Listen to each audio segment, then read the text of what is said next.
좋아요와 구독하기는 사랑입니다. 안녕하세요. 반갑습니다. 부동산입니다. 자, 오늘은 제가 굉장히 뵙고 싶었던 분을 스튜디오에 한번 모시고서 얘기 나누기로 했습니다. 부동산 스터디 카페에서 굉장히 많은 팬을 확보하고 계시는 데이터를 기반으로 해서 얘기해주고 계신 삼토시님 모시고 서울뿐만 아니라 서울 주변의 수도권 부동산 시장까지도 좀 얘기해보려고 하는데요. 안녕하세요. 예, 안녕하세요. 삼토시입니다. 부동산님은 1년 만에 뵙게 돼서 너무 반갑습니다. 반갑습니다. 지난번에도 가을 넘어가는 즈음에 한 10월달, 11월달 예. 그때쯤 뵀던 것 같아요. 작년에 책이 나왔죠. 네, 작년 10월에 나왔습니다. 아주 책 제목이 도발적이었어요. 2019년에 뭐 하라 그랬죠? 마지막 기회가 온다고. 마지막 기회가 온다고 그랬죠. 말씀드렸습니다. 책 많이 나갔어요? 책은 제 능력치에 비해서는 과분한 사랑을 받은 것 같습니다. 아, 그래요? 예. 저도 사실 그때 유튜브 영상 녹화해서 영상이 아니라 이제 음원이었네요. 네. 예, 이렇게 해주셔가지고 유튜브에 올려서 아주 짭짤했습니다. 이게 도움이 되었다면 아주 큰 기쁨입니다. 예. 뭐 책 많이 나갔었으면 했는데 아무튼 좋은 얘기들이 담겼던 좀 부동산 시장을 이런 관점에서 볼 수 있구나. 네. 데이터를 기반으로 해서 이런 관점에서 볼 수 있구나. 신선한 책이었다고 생각해요. 예. 감사합니다. 네. 자, 아무튼 1년 후에 지금 다시 뵙고자 한 이유는 여러 가지 의미가 있는데 1년이 지났습니다. 예. 그리고 시장 상황은 여전히 혼란스럽고 되게 불안하고 어떻게 돌아가는지도 잘 모르겠고 꾸준히 부동산 시장들을 모니터링 하시면서 지표들도 모니터링 하시면서 1년을 보셨을 텐데 지금 시점에서 어떻게 지금 우리가 대응해야 될까 이런 얘기들을 좀 하고 싶었습니다. 그래서 이 질문을 제가 머리를 짜내기보다는 일단 부동산 스터디 카페 회원분들한테 질문을 좀 받았고요. 그 질문 중에서 약 한 20개 정도를 꼽아봤어요. 그래서 그 질문들을 오늘 조금 드리려고 합니다. 준비되셨나요? 네. 자, 그러면 지금부터 질문을 좀 드려보도록 하겠습니다. 먼저 감자와 당근님께서 질문해 주신 내용이에요. 가장 아마 많은 분들이 궁금해하실 부분일 것 같은데요. 2019년, 2020년 상반기, 얼마 남지 않은 2019년 하반기, 2020년 상반기 부동산 시장 전망 어떻게 될 것 같냐? 뭐 수요, 공급 또는 아니면 금리라든가 아니면 소비자 동향지수 이런 지표들 토대로 해서 어떻게 지금 보고 계신지 한번 의견 여쭤보셨어요.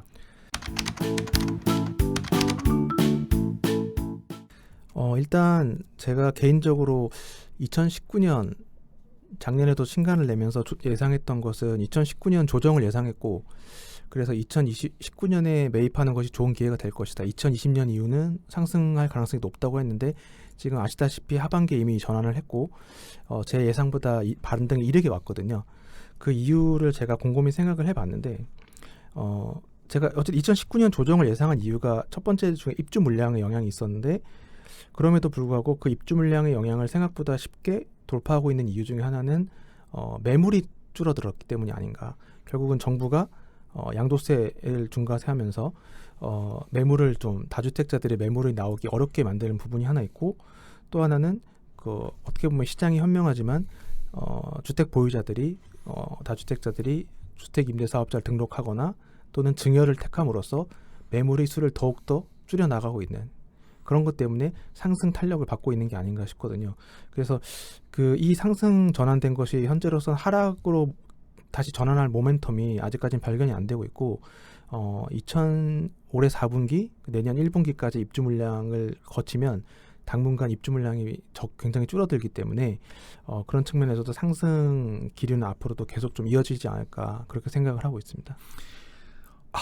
지금 중요한 말씀을 하나 해주셨는데 서울 부동산 시장이 일단 상승으로 돌아선 게 지표상으로 지금 KB 부동산 기준으로는 6월까지 하락을 했고 7월부터 상승 전환했는데 그 상승 정도가 굉장히 가팔라서 7, 8월 2달 동안이 상승률이 상반기 하락률을 이미 뛰어넘었거든요. 연간 기준으로는 이미 상승 전환했다고 보여지고 특히 한강 이남 은 더 상승률이 높았기 때문에 더 북값에서도 또 체감하는 그런 상승 정도는 더 높지 않나. 주로 강남 쪽에 얘기들이 많이 오가다 보니까 3구랑 그쪽 뭐 신고가 갱신 얘기들도 나오고 계속 나오고 요약하자면 정부의 부동산 규제가 오히려 매물의 부족을 일러왔고 이게 어떤 부동산 시장을 다시 반등하는데 좀 부작용이 오히려 예. 더 영향을 끼친 예. 그런 아이러니가 발생했다. 그러니까 제 예상보다 이른 반등의 원인은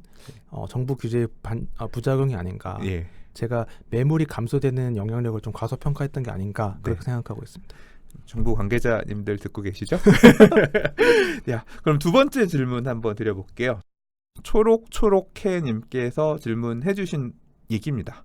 자, 뭐 결국 그러면 이런 상승 무드로 가는 모양새라고 생각한다면 매수를 생각해 볼 수도 있을 것 같은데요. 매수한다면 어떤 유형의 매수가 좋겠냐? 뭐 재개발도 있고 재건축도 있고 또는 신축 아파트도 될 수 있고 아니면 구축을 할 수도 있고 할 텐데 뭐 지금까지의 흐름은 신축 아파트 신축 강세가 사실 두드러지게 나타났었잖아요. 이번 상승장에서 저도 구축에 거주하면서 보유한 입장에서 신축 아파트들 쟤네 옛날에 나랑 비슷했는데 우리 집이랑 비슷했는데 이미 넘사벽이 되어 벌어지는 모습을 보면서 살짝 저도 의기소침한 부분이 없지 않아 있는데 앞으로의 흐름 어떻게 될지 신축 강세가 이어질 걸로 생각되느냐 하나 질문하셨고요. 그다음 만약에 다시 다가올 하락 위험, 그러니까 하락으로 다시 조정된다, 시장이 조정받기 시작한다라고 하면 그 하락 전환하는 트리거가 될 만한 것들, 이런 게 지표가 어떻게 움직이면 이때는 하락으로 갈 수 있으니까 좀 주목해서 봤으면 좋겠습니다 하는 그런 트리거가 있는지 물어보셨습니다.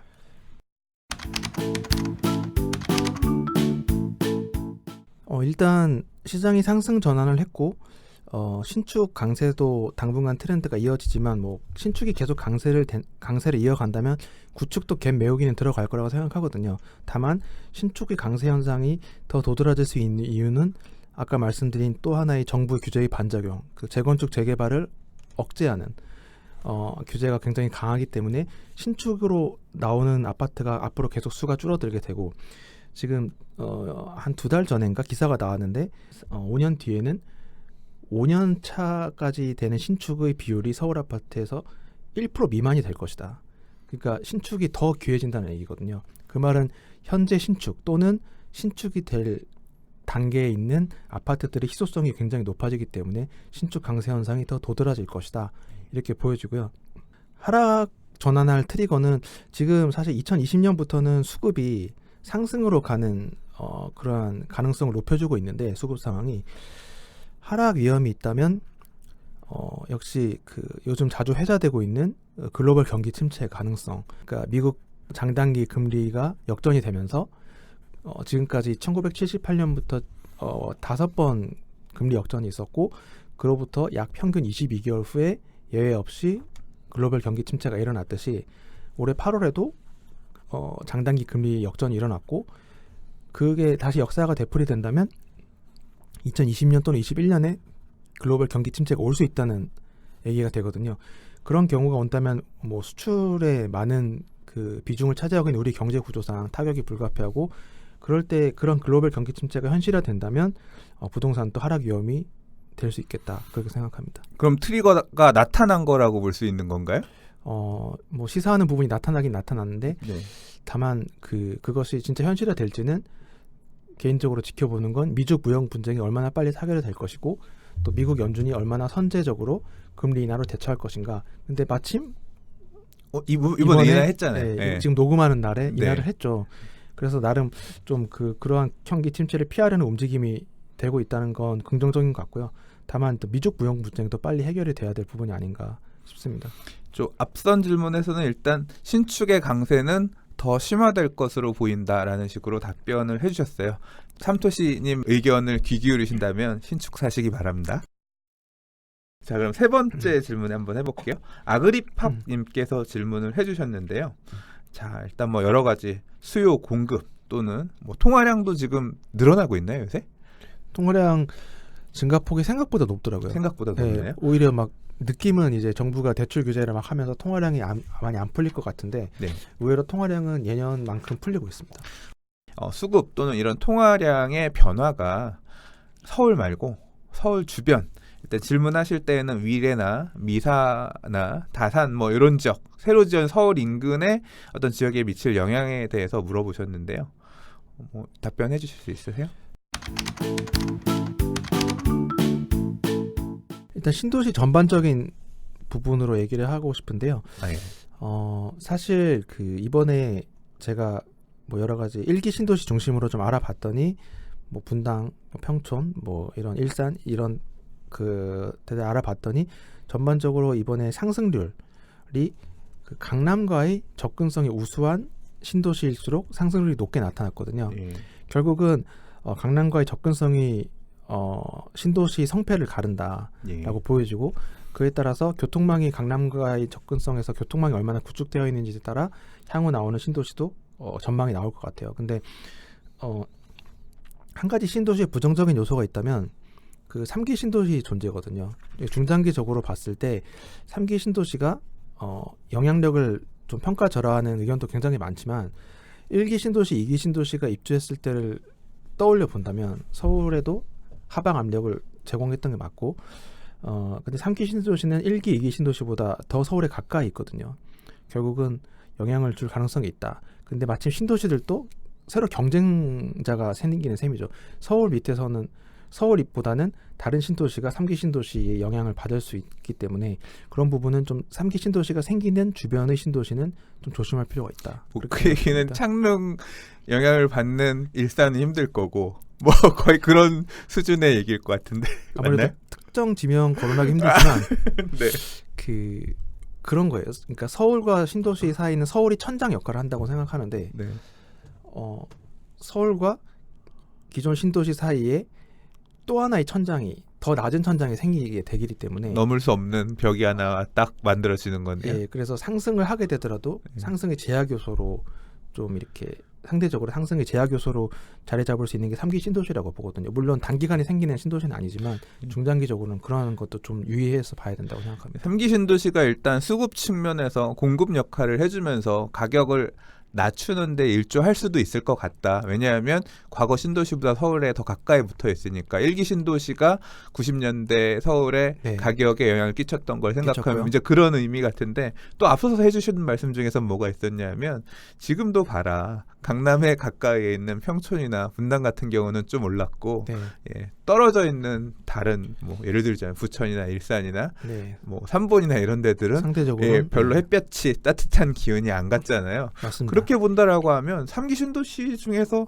강남 접근성이 좋은 데가 그렇게 있나요? 모르겠다. GTX가 연결되면 GTX 빨 받을 수 있을 지역들 같은 게 좀 혜택이 있나? 사실 그 두 가지 얘기를 접목해 보면 3기 신도시도 강남 접근성이 그렇게까지 좋은 건 아니니까 별거 없을 것 같은데 사실 그런 생각도 저는 좀 들거든요. 네, 그렇게 위치상으로는 그런데 네. 결국은 그 물량 부담이 만만치 않기 때문에 그 주변 지역부터 서서히 끌어내리기 시작한다고 한다면 그 네. 여파가 조금씩 이제 퍼지게 될 경우는 점층적으로 예. 그 서울 전체적으로 봤을 때는 좀 서울의 상승세를 제약할 수 있는 요소가 될 수 있다고 생각을 합니다. 지난번에 동탄 신도시 물량이 막 쏟아질 때 예. 결과적으로 영향 끼쳤던 부분들 지난해 얘기해 주셨던 것 같은데 전세가가 예. 영향을 동탄의 입주 물량이 분기마다 조금씩 그 영향을 미치면서 동탄이 전세가가 떨어지면 그 다음 분기엔 수원이 떨어지고 그 다음 분기엔 용인 그 다음 분기엔 성남, 그 다음엔 서울 이렇게 떨어진 영향이 있었거든요.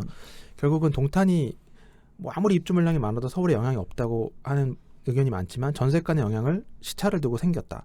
전세가를 딛고 매매가가 치고 올라가는 데는 네. 결국 영향을 끼친다. 아파트 가격이 치고 올라간 걸 붙들어 매는 네. 그런 적극적이진 않을 수 있는 소극적인 영향, 간접적인 예, 영향을- 간접적인 영향들 네. 볼 수 있겠다. 예.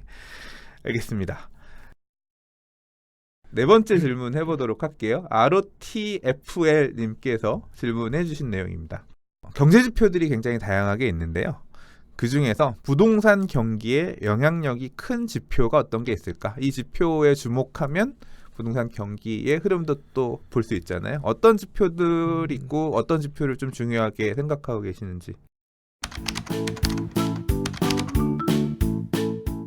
저는 이제 경제 지표라고 할 수는 없고 제가 가장 책이나 글을 통해서 말씀드린 부분은 결국은 수요와 공급 통화량 이 세 가지 지표를 저는 눈여겨봤거든요. 근데 이 세 가지 지표 중에 이제 제일 애매한 게 이제 공급이야 입주 물량이라 치고 통화량은 명확한데 수요 부분은 10년차 부부로 이제 대치를 해서 제가 이제 판단을 했었습니다. 근데 그 세 가지 부분을 입주 물량, 그다음에 10년차 부부, 그다음에 통화량, 가계 부문 통화량 이 세 가지를 서울 집값이랑 상관계수를 그려봤는데 가장 상관계수가 높았던 게 의외로 10년차 부부였어요. 그 다음이 가계 부문 통화량이었고 그 다음이 입주 물량이었습니다. 즉 입주 물량도 중요하지만 입주 물량보다는 10년차 부부로 대표되는 수요와 통화량이 더 중요한 영향을 미쳤더라 라고 판단을 해보기 때문에 입주 물량으로 모든 걸 판단하기는 좀 어폐가 있다고 생각을 합니다. 괜히 딴지 걸고 싶어졌어요. 지금 이제 인구 구조도 바뀌고 있잖아요. 네. 결혼하는 사람도 많아. 네. 10년차 부부가 아니라 부부가 줄어드는 그런 시대가 오면 10년차 부부는 당연히 더 줄겠죠.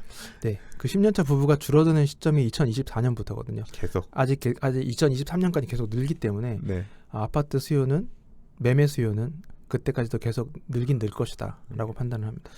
결국 2024년 이후는 그때 가서 얘기해 봐야겠지만 또 좋은 얘기 안 나올 수도 있을 것 같네요. 그때 네. 가면. 자, 알겠습니다. 한걸음님께서 해주신 질문이에요. 데이터 전문가이신 삼토시님이시니 데이터에 관한 질문을 드리고 싶네요. 이거 분석 전문가님이 아마 써주셨던 글이었던 것 같은데 네. 금리, 입주 물량, 하반기에 시장에 영향을 줄 거다. 뭐 이런 글을 써주셨어요. 분석 전문가님도 한번 뵙고 싶다. 자, 금리 인하는 분명히 호재죠. 이자가 줄어드니까. 네, 호재죠. 예, 그리고 이제 입주 물량, 뭐 동남권도 많고 사실 서울 주변에 있는 택지지구 입주 물량도 많아요. 그리고 동대문구 같은 경우도 입주 물량들 계속 누적돼서 있고 입주하는 단지들도 있습니다. 올해 내년 상반기까지. 그래서 호재, 악재 둘이 싸워야 되는데 금리 인하, 입주 물량, 호재, 악재 누가 이길 거라고 보세요?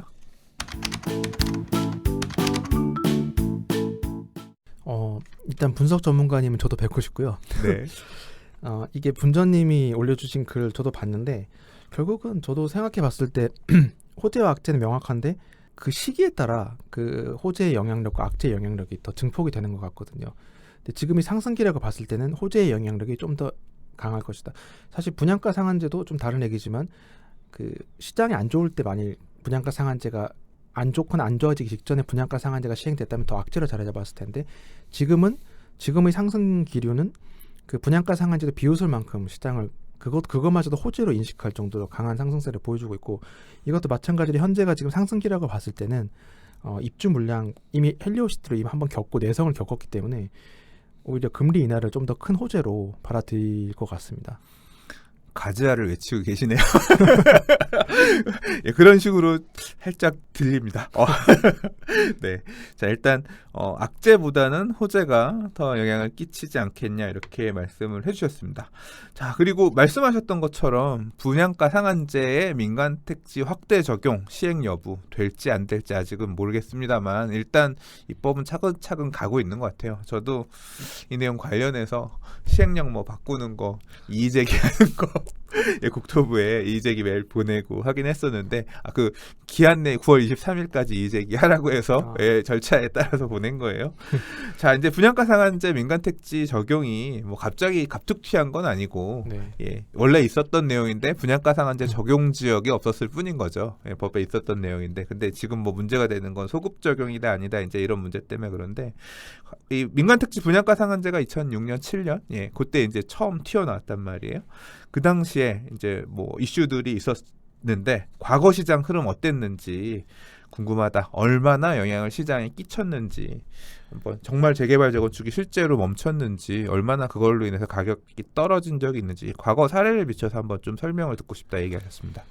저도 관심이 있어서 과거 데이터를 하나만 찾아봤는데 아무래도 가장 대표적인 재건축 아파트 중에 하나가 음마죠. 음마를 2007년 9월에 분양가 상한제가 시행이 되고 그 전후 가격 흐름을 한번 봤습니다. 그랬는데 34평 평균 실거래가가 2007년 상반기에는 12억 5천만 원이었고 분양가 상한제가 9월에 시행됐는데 하반기에는 12억 2천만 원으로 떨어졌고 2008년 상반기에는 12억 밑으로 떨어졌거든요. 결국은 분양가 상한제 영향이 어느 정도 있었다. 생각해 보면 이제 사업성이 악화되기 때문에 아무래도 사람들의 관심이나 또는 매수 동기부여가 좀 약해지는 부분이 분명히 있을 것 같고, 따라서 영향이 없다고는 볼 수 없을 것 같은데요. 지금 다시 뭐 반론도 있을 수 있을 것 같아요. 지금 분양가 상한제가 계속 시행될 것처럼 얘기가 되는데도 불구하고 재건축 아파트들이 반등하고 있지 않냐 다시. 근데 그 부분은 좀 다르게 해석을 하고 싶은데, 기축 아파트들이 그 상승 바톤을 이어받으면서 오르면서 오히려 전에는 재건축 아파트가 먼저 올라가고 기축 아파트를 멱살을 잡고 끌어올렸다면, 지금은 거꾸로 기축 아파트들이 재건축 아파트들을 밀어 올리고 있는 그런 모습이라고 보여지고요. 오늘도 잡아 당기는 거 아니에요? 신축 아파트, 기축 아파트가 18억 하던 게 네, 예를 들어 23억 이렇게 튀어가니까 네, 분양가 상한제에 따른 추분을 1억 내도 그렇죠. 갭이 이렇게 가네. 이렇게 네, 맞는 멱살을 말씀. 끌어 잡아 올리고 있는 그런 현상으로 보인다는 말씀이시네요. 예, 네. 뭐 어젠가 오늘 기사 봐도 네. 이제 그런 과거 그런 사례가 있었는지 모르겠는데, 뭐 북카페도 글이 올라왔지만 엘스가 잠실 주공 5단지 거래가를 추월했다는 기사가 떴거든요. 그런 사례들이 주변에 나타나면서 이제 다시 재건축으로 또 매기가 몰릴 수 있는. 분양가 상한제에 따라서 네, 분양 수입이 줄어들게 되면 더 내야 될 추가 부담금이 있어서 이제 들어가기 위험하지 않나 싶었는데, 비교가 될 만한, 적어도 엘스보다는 잠실 5단지가 재건축하고 나면 비싸지니까. 새 아파트고 네. 벌써 몇 년 차가 나는 거예요. 거의 한 15년, 20년 그렇죠. 차 가까이, 15년 차 거의. 이상 나는 거잖아요. 그러면 이제 더 비쌀 수밖에 없으니까 여전히 먹을 게 있다 판단하고 매수자들이 들어갈 수 있다. 이제 네. 그런 해석이신 거네요. 알겠습니다. 자, 이번에는 AHDUWJ 님께서 닉네임 한글로 좀 해주세요. 읽기 어렵습니다. 예, 질문해 주신 내용인데요. 자, 아까 잠깐 얘기했던 부분이긴 해요. 동남권 입주 물량 관련된 얘기 조금이어서 이제 본격적으로 그냥 그 지역에 대한 얘기를 해볼게요. 뭐 당장 2019년에는 헬리오시티 입주 물량 때문에 그런 얘기도 많이 있었죠. 뭐 전세 3억대, 4억대 볼 거다. 네. 에서부터 그렇게 되면 곡소리 나면서 매매가 폭탄 맞을 거다. 이게 저주인지 아니면 예측인지 모르겠지만 이제 그런 얘기들도 나왔고, 그런 공포가 지배하던 시절 뭐 그런 어떤 의견들에 경청하는 분도 있었을 거고, 아무튼 상황이 어떻게 돌아갈지는 봐야 된다, 신중론을 펴시는 분도 있었을 거고, 아무튼 이런 입주 물량이 쏟아진 입주 물량이 크게 영향을 끼칠 것이다, 그런 의견들이 있었던 것 같습니다. 자, 근데 이제 올 9월부터 고덕 그라시움을 시작으로 해서 동남권에 한 12,000세대 정도 내년 상반기까지 계속 이어지고, 그 외의 지역들 재개발 재건축 입주 물량들도 이어질 텐데, 특히 이 동남권 물량들 같은 경우는 어떻게 될 거냐. 헬리오시티는 금방 극복하고 이제 스프링처럼 튀어 올라가는 모습을 보여줬는데, 동남권 어떻게 될 거라고 보세요?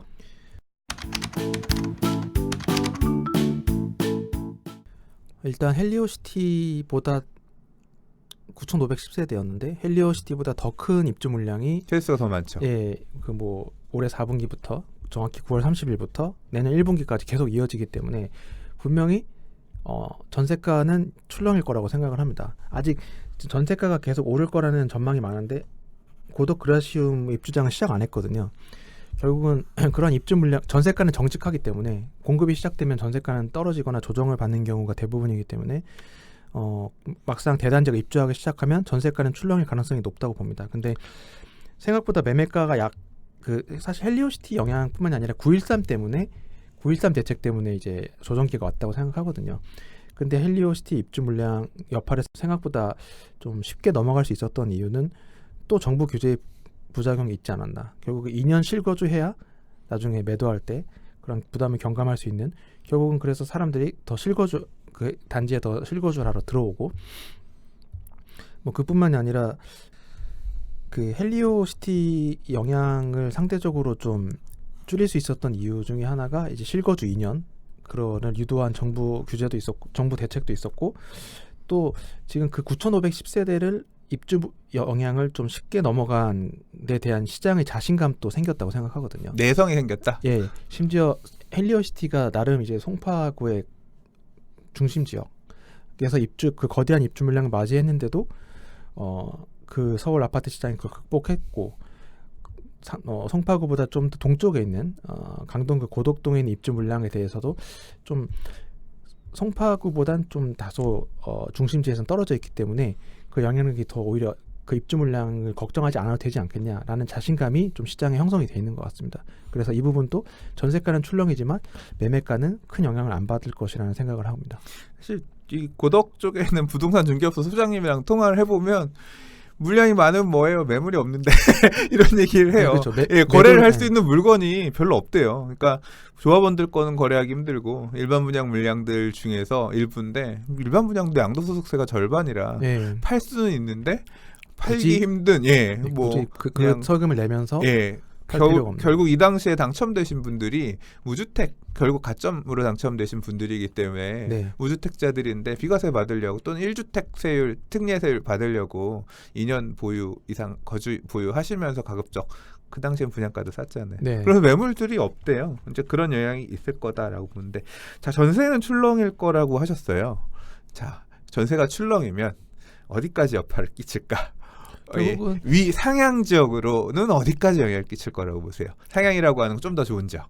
네, 상향 그러니까 결국은 아까도 말씀드린 것처럼 동탄 입주 물량도 1년 후에 서울에 영향을 미쳤다. 그러니까 2018년 1분기에 전세가가 떨어진 이유는 동탄 외에는 설명할 수가 없거든요. 헬리오시티 입주도 아니었고 입주 물량이 많을 때도 아니었고요.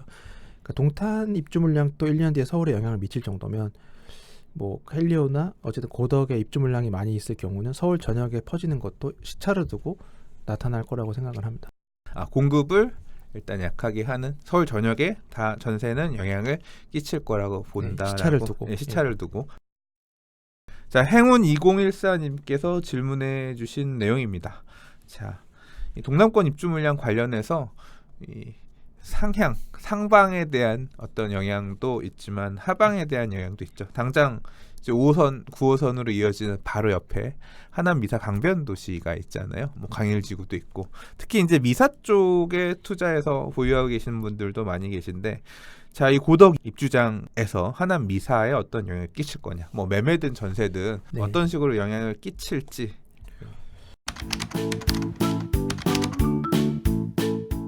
일단 뭐 아까 말씀드린 것처럼 고덕 입주 물량이 터지면 이제 전세가는 시차를 두고 전방위로 영향이 미칠 것이다라고 보고요. 결국 옆에 붙어있는 하남 미사도 전세가에선 직격탄을 맞을 수 있고 그 매매가 부분이 가장 애매하겠지만 매매가 부분도 사실 하남 미사가 뜰 수 있었던 이유 중에 하나는 뭐 쾌적함 그리고 또 신축 아파트 뭐 그런 면이 있는데 지금 옆에 좀 더 좋은 상급지에 신축 아파트가 생기기 때문에 그 부분에선 아까 말씀드린 것과 비슷한 또 하나의 천장이 생기는 상승을 다른 데보다 더 상승할 수 있었는데 그 상승을 좀 더 제약시키는 요소가 고덕의 입주 물량이라고 생각을 합니다. 그러니까 하남 미사가 새 아파트로서 또 쾌적함으로서의 장점은 계속 가지고 가니까 전망이 어두울 수는 없는데요. 다만 고덕 입주 때문에 좀 더 상승률에 제약이 생길 수 있다 그렇게 보고 있습니다. 단기적으로 그렇게 보신다는 건가요? 그게 입주 아니라 시점? 좀 더 입주 시점부터 당분간 1년 가까이는 계속 이어지기 때문에 네. 그런 부분은 좀 사실 헬리오시티 때문에 위례가 좀 더 주춤했던 부분이 있었거든요. 그때도 제가 데이터로 보기에는 헬리오시티 입주로 인해서 판교와 위례가 거의 간격이 좁아졌다가 다시 좀 넓혀지는 게 있었는데 위례가 판교랑 비슷하게 갔다가 네, 약간 낮아지는 다시 좀 네. 차이가 다시 좀 벌어지는 이게 똑같은 경우가 발생할 것 같아요. 그러니까 하남 미사가 계속 치고 올라가는데 중간에 입주 물량이 터지면서 좀 더 상급지의 입주 물량이 터지면서 상승에 좀 제약을 받는 위례와 같은 일이 좀 비슷한 게 하남 미사에 좀 생기지 않을까 그렇게 생각을 합니다. 그런 얘기 제가 들었었거든요. 하남 미사랑 고덕이랑 옛날에 이렇게 차이 많이 안 나는데 고덕이 사실 요새 이런 물량이 준비되어 있음에도 불구하고 오히려 올라간다 그런 얘기하면서 고덕이랑 벌어져서 미사도 쫓아갈 거예요. 이제 이런 얘기를 하시는 그 지역 중개업자분도 계셨었어요. 갭매우기는 분명히 있지만 네. 예전보다 더 서울 아파트라는 거에 대한 좀 더 그 희소성 또는 그런 좀 가치가 더 부여가 되는 것 같아요. 요즘은 더. 미사는 서울이 아니다. 좀 어폐가 있긴 하지만 상승을 제약한다는 거지 뭐 네. 상승을 안 한다는 건 아니기 때문에 네. 일단 위례의 사례를 볼 때에는 급증하는 공급 물량이 적어도 한 6개월에서 1년? 뭐 1년까지는 일단 안 좋은 영향을 매매가에도 안 좋은 영향을 끼칠 수도 있을 것 같다. 예, 뭐 그 정도로 예, 좀 주춤하게 만드는. 주춤하게 만든 네. 영향을 할 것 같다. 그렇게 이해하겠습니다. 이삿집 딸님께서 닉네임 이삿집 딸님께서 질문해 주셨습니다. 삼토시님께서 2019년에도 부동산 가격이 급등하면 그건 오버슈팅이라고 부동산님과의 방송에서 말씀해 주셨는데 예, 그렇게 말씀하셨었죠. 자, 근데 그러면 지금은 오버슈팅 구간인가요?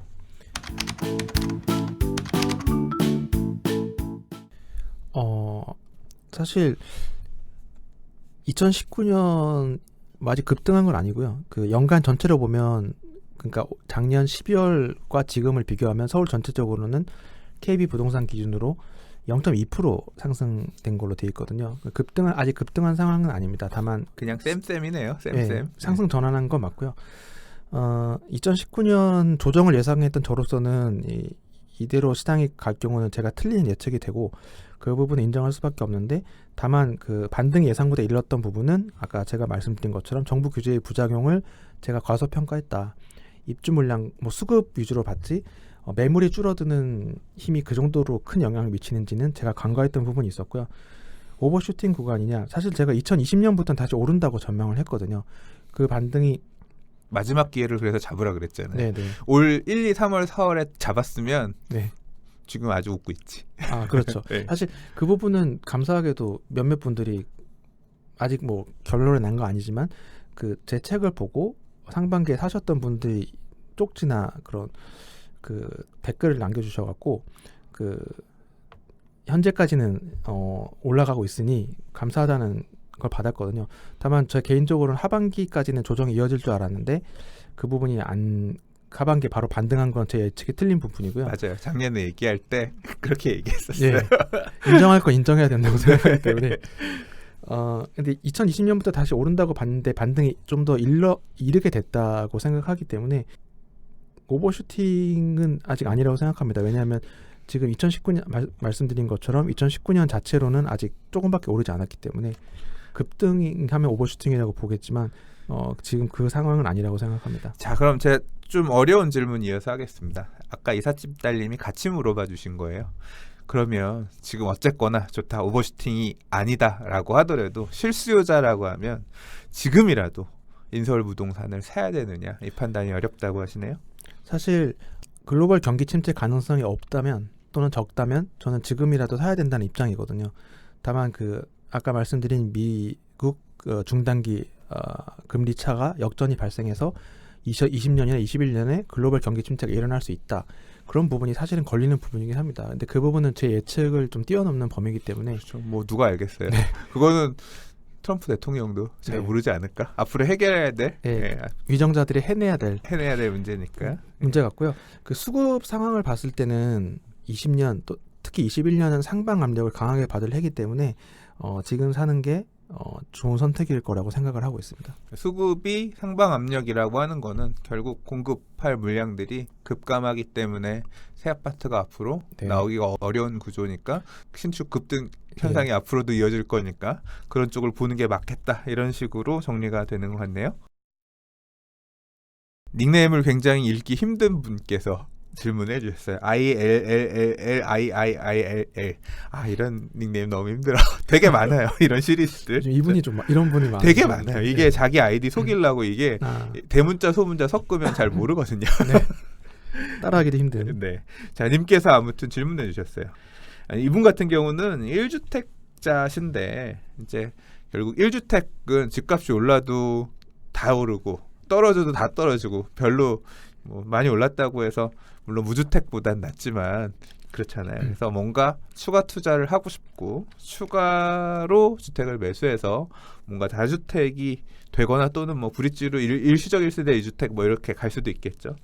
자, 그래서 추가로 주택을 구입하고 싶은 의견이 있으신 것 같은데 서울, 경기가 투기과열지구, 그죠? 이런 지역에 구축을 추가 매수하는 거 어떻게 해야 될까? 말리겠냐 아니면 추천하겠냐? 결국 구축도 범위가 너무 넓은데 제일 애매한 연식의 구축은 피해야 된다고 생각하거든요. 자, 애매한 연식 몇 년부터 몇 년? 그러니까 보통 신축이 인기가 가장 많고 그 다음이 신축이 될 가능성이 있는 단지가 그 다음으로 인기가 많다면 결국은 그 단지는 25에서 30년 된 아파트. 근데 그렇다면 애매한 단지는 뭐 15년에서 25년 사이 아파트들이 가장 애매한 연식이라고 생각을 하거든요. 그런 단지들은 아직 재건축 재개발되기엔 멀은 구축이고 감가상각이 되고 있는 구축이기 때문에 그러한 단지들은 좀 피해야 되지 않을까 싶고요. 다시 말해서 재건축 재개발이 아직 먼 연식 또는 이미 구축인데 재건축 재개발을 할 수 없는 조건, 대지 지분이 적거나 용적률이 너무 높아서 사업성이 안 나오는 그런 단지들은 계속 감가상각이 들어가는 단지가 되기 때문에 피해야 된다고 생각합니다. 같은 구축이라도 조심해야 될 부분이고, 일본 같은 사례를 봤을 때는 뒤에 얘기가 나올지 모르겠지만 지금 도쿄만 가파르게 회복을 하고 있는 상황인데, 결국은 인구가 줄면 오히려 더 인프라를 찾아서 핵심지로 몰리는 현상이 벌어지고 있고, 우리나라도 아시겠지만 올해부터 내국인 인구수는 줄어들기 시작합니다. 결국은 핵심지로인 쏠림 현상이 일본을 따라갈 가능성이 높다. 중장기적으로. 그렇게 봤을 때 핵심지뿐 그리고 또 신축. 그렇기 때문에 신축이 될 가능성이 없는 단지는 좀 입지가 굉장히 좋지 않은 한 또는 호재가 굉장히 크지 않은 한 좀 지양하시는 게 맞지 않나 그렇게 생각을 합니다. 약간 제가 덧붙이면 아까 이제 용적률이 너무 높다거나 이런 거 얘기하셨는데 90년대 중후반, 뭐 90년대 초반부터 90년대 후반 이때는 막 용적률 400% 이렇게 때려서 졌거든요. 420%, 380% 이런 지역들 같은 경우는 현실적으로 재건축은 어렵고 뭐 리모델링 정도 가능성이 네. 있는데 뭐 리모델링도 사실 케이스 바이 케이스고 거의 이제- 1대1로 해야 되기 때문에. 예, 그렇죠. 그리고 이제 리모델링 사업 같은 경우는 결국 토지 등 소유자, 조합원들, 아파트 소유자들이 돈을 각출해서 리모델링 해야 되는 거잖아요. 근데 이제 지역에 따라서 사업 시행 유인이 있고 없고가 벌어지기 때문에 그런 부분들 고려해서 봐야 될 것 같아요. 그리고 이런 구축을 매수할 때에는 말씀하신 것처럼 인서울 핵심 지역 이런 일본의 사례를 볼 때에도 그런 부분들을 좀 고려해서 단지 선정을 해라. 그렇게 조언 주신 거라고 생각이 됩니다. 맞죠? 네, 맞습니다. 가을이로구나 님께서 질문해 주신 내용입니다. 되게 독특한 질문을 해주셨는데요. 우리나라 성장률이 낮아지고 한일 무역 분쟁이 계속되는데 그에 따른 부동산 영향은 어떻게 되겠느냐. 한일 분쟁과 부동산 시장의 영향을 물어보셨습니다. 아주 창의적인 질문이라서 제가 한번 꼽아봤어요.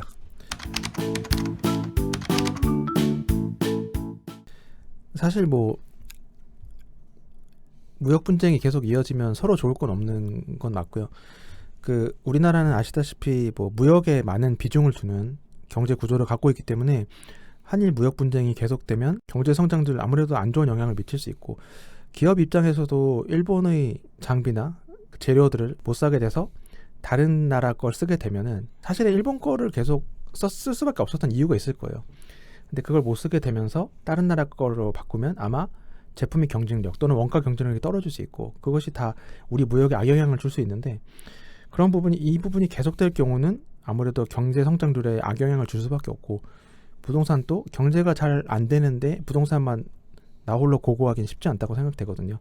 결국 무역 분쟁이 계속되면 부동산에도 악영향을 준다는 좀 일반론적인 말씀을 드릴 수밖에 없을 것 같습니다. 근데 너무 뜬금없이 비행 돌아가서 한일 무역 분쟁이 심화되어 우리나라 경기가 안 좋아지면 부동산은 안 좋아질 것 같아요. 뭐 이 정도의 얘기니까 네. 적극적인 밀접한 어떤 그런 관계까지는 해석하기는 조금 무리가 있다. 싸우면 아플 것 같아요. 이런 답변을 제가 한 것 같습니다. 네, 알겠습니다. 가을이로 구나님께서 질문 하나 더 해주셨는데 서울 아파트의 전세가 전망 물어보셨어요. 맞물려 있는 거고 사실 앞서서 해주셨던 질문에 대한 답이긴 한데 그래도 한번 다시 짚어주세요.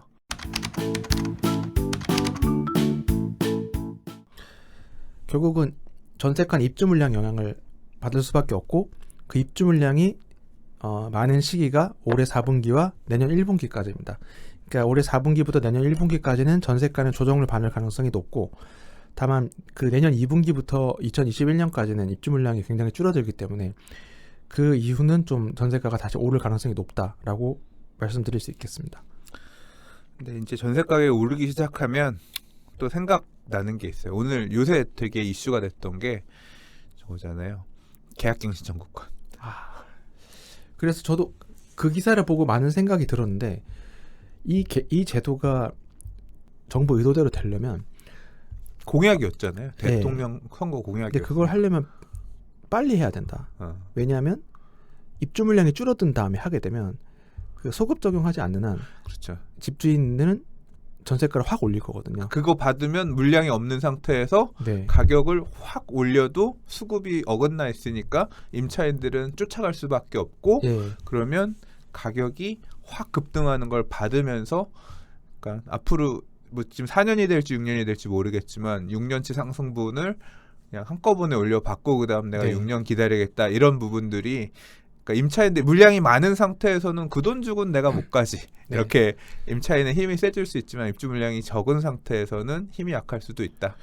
그래서 지금 말씀하신 전월세 그 갱신 청구권이 언제 시행되냐가 생각보다 큰 영향이 있을 수 있다고 생각하거든요. 바꾼다고 해서 바로 시행은 못하고 계도 기간이 그렇죠. 있을 테니까 그렇게 본다고 하면 물량이 되게 줄어든 상태에서 네. 시행이 될 가능성이 있네요. 그렇게 되면은 오히려 정부 의도와 달리 전세가가 오히려 크게 오르면서 또 그게 매매가를 자극할 수 있다고 생각하거든요. 하지만 전월세 상한제가 동시에 작동한다면 어떨까요? 상한제는 지금 미국 같은 경우는 캘리포니아주 같은 경우는 이번에 뭐 연 임대료 상승률 5% 제한하게끔 하는 게 통과가 됐대요. 그리고 뭐 전미 다른 주들도 검토들 하고 있다는 것 같더라고요. 그러니까 전월세 상한제도 마찬가지인 것 같아요. 그게 시행되기 전에 입주 물량이 줄어들면 그 재계약할 때 그 전에 확 올려버릴 수 있고, 그러니까 입주 물량이 많을 때 시행해야 효과를 볼 수 있는 정부가 의도한 효과를 볼 수 있는 정책이라고 상한제도 생각합니다. 되게 불안한 아무튼 상황이 될 수 있을 것 같네요. 네, 가격이 나름 파급이 큰 수 네, 있는. 이제 이 상황에 대해서 집 갖고 계신 분들 그리고 세입자이신 분들 계산이 복잡해지겠습니다. 위치에 따라서 입장에 따라서. 자, 다음은 바나나 K님께서 질문해주신 내용입니다. 2020년 경기 침체가 예상되는데 정부가 부동산 수요 억제 스탠스를 유지할 것으로 생각되는지, 유지한다면 수요를 억제하기 위한 추가적인 정책들 뭐 생각나는 게 있는지, 그리고 또 내년에 총선 있잖아요. 그리고 갑자기 이 마음을 붙들겠다, 표를 붙들겠다 이런 의미로 오히려 정책 방향을 틀어서 부동산 부양책으로 이렇게 턴할 수 있는 가능성이 있다고 생각하시는지 어떻게 보시는지 물어보셨어요.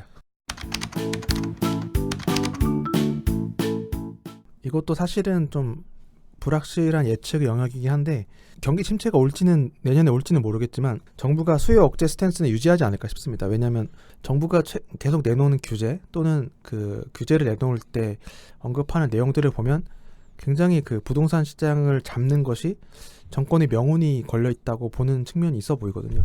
그렇기 때문에 그 부분을 스탠스를 바꿀 것 같진 않고요. 다만 말씀하신 대로 총선을 앞두고 경기를 부양해야겠다 싶으면 부동산 경기를 부양한다기보다는 다른 방법을 택하지 않을까. 뭐 내년에 또 뭐 슈퍼 예산 500조가 넘는 예산을 신청한 것에서 볼 수 있듯이 오히려 인프라 쪽으로 좀 더 그런 쪽으로 해서 부양하는 방향을 택하지 않을까 싶습니다. 집값을 직접적으로 자극을 주는 부양은 하지 않을 것으로 저는 개인적으로 예상을 합니다. 추가 규제책 뭐 예상하고 있는 거 있으세요? 그 가장 떠오르는 건 보유세긴 한데 보유세도 사실은 뭐 노무현 정부 때 트라우마가 있거든요. 보유세에 대해서 좀 보유세를 건드렸기 때문에 정권의 인기가 떨어지는 게 아닌가 하는 생각을 하는 걸로 제가 알고 있고. 근데 이미 이제까지 보유세는 계속 늘리는 것에 대한 겁은 대책 때마다 줬잖아요. 네. 근데 뭐 사실 총선을 앞두고 올리기는 쉽지 않을 것 같아요.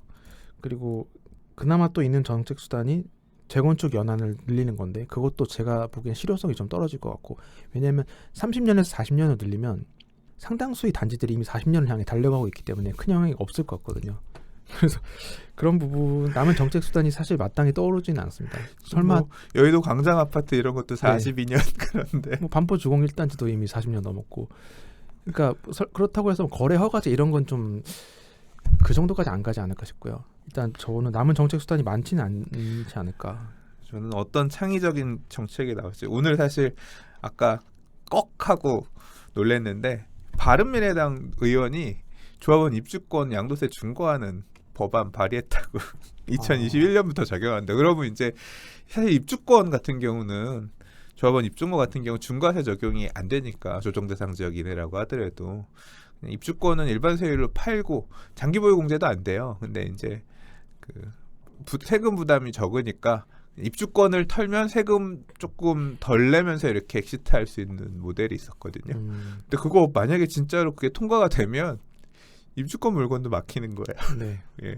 왜냐면 규제 겹규제 어떤 시장이 올지 사실 저도 만약에 돈줄 막히면 입주권 제가 갖고 있는 재개발구역 관리처 분인가 떨어지고 이제 멸실되면 입주권 되면 일반 세율 되면 정 먹고 살 거 없고 팔아야겠다 싶으면 그거라도 팔아서 어떻게 만약에 금융위기가 올 수도 있잖아요. 네. 저는 그 IMF나 금융위기에 대한 트라우마가 개인적으로 있거든요. 네. 아버지도 너무 힘들었고 저도 너무 힘들었기 때문에 정 안 되면 뭐 손해는 아니죠. 남았으니까. 근데 그렇게라도 좀 세금 덜 내고 팔 수 있는 그런 수단이 나한테 주어지는 거 아닌가 마지막 보관으로 생각하고 있었는데 강제 존버를 시켜줄 것 같아요. 세금 20% 추가하면 세율이 거의 70% 네. 가까이 돼 67%뭐 이렇게 되니까 엄두가 안 나요. 그렇죠. 네, 자 알겠습니다. 10억 목표 아자님께서 질문을 해주셨어요. 10억 목표 100억 목표를 하세요. 자, GTX 관련해서 질문을 해주셨는데 GTX-A, GTX-B, GTX-C가 이제 거의 확정적으로 추진될 것 같아요. 2019년에 어떤 결정된 큰 이슈 중에 하나라고 볼 수 있을 것 같은데 지난 책에서도 삼토시님께서는 GTX의 영향에 대해서 꽤 비중을 둬서 얘기하셨던 걸로 기억이 납니다. GTX 만능론에 빠지지 마라는 의견도 있고요. 그 다음에 GTX의 파급력이 대단할 것이다. 이 견해가 일단 갈리는 편이고요. GTX화에서 어디에 투자해야 될 것이냐? 뭐 이런 것에 대해서도 의견들이 있습니다. GTX 관련해서 좀 생각들 좀 얘기 좀 해주세요. 홍춘욱 박사님이 얘기하셨던 말을 인용하게 되는데 결국은 철도망의 건설은 택지 공급 효과를 지니게 된다. 결국은 그렇게 된다는 것은 새로운 교통망이 완성이 되면 주택의 수요를 분산을 가져오게 된다고 보여지거든요. 그런데 지금 뭐 멀리 갈 거 없이 만일 그 주택 공급과 같은 효과를 지니게 되는데 아까 말씀드린 1기, 2기 신도시 사례 1기 신도시들이 들어왔을 때 서울 아파트 시장이 굉장히 긴 조정기를 겪었고 2기 신도시도 판교가 2010년에 입주를 시작했고 광교가 2012년부터 입주를 시작했는데 마침 하락기랑 맞닥뜨렸단 말이죠. 그러니까 신도시들이 입주할 때 하방 압력을 받았는데 서울이 철도망도 마찬가지라고 보고요. 그 GTX 그러니까 신분당선이 생겼을 때도 서울보다 신분당선이 생긴 지역의 전세가가 상승률이 더 높았거든요.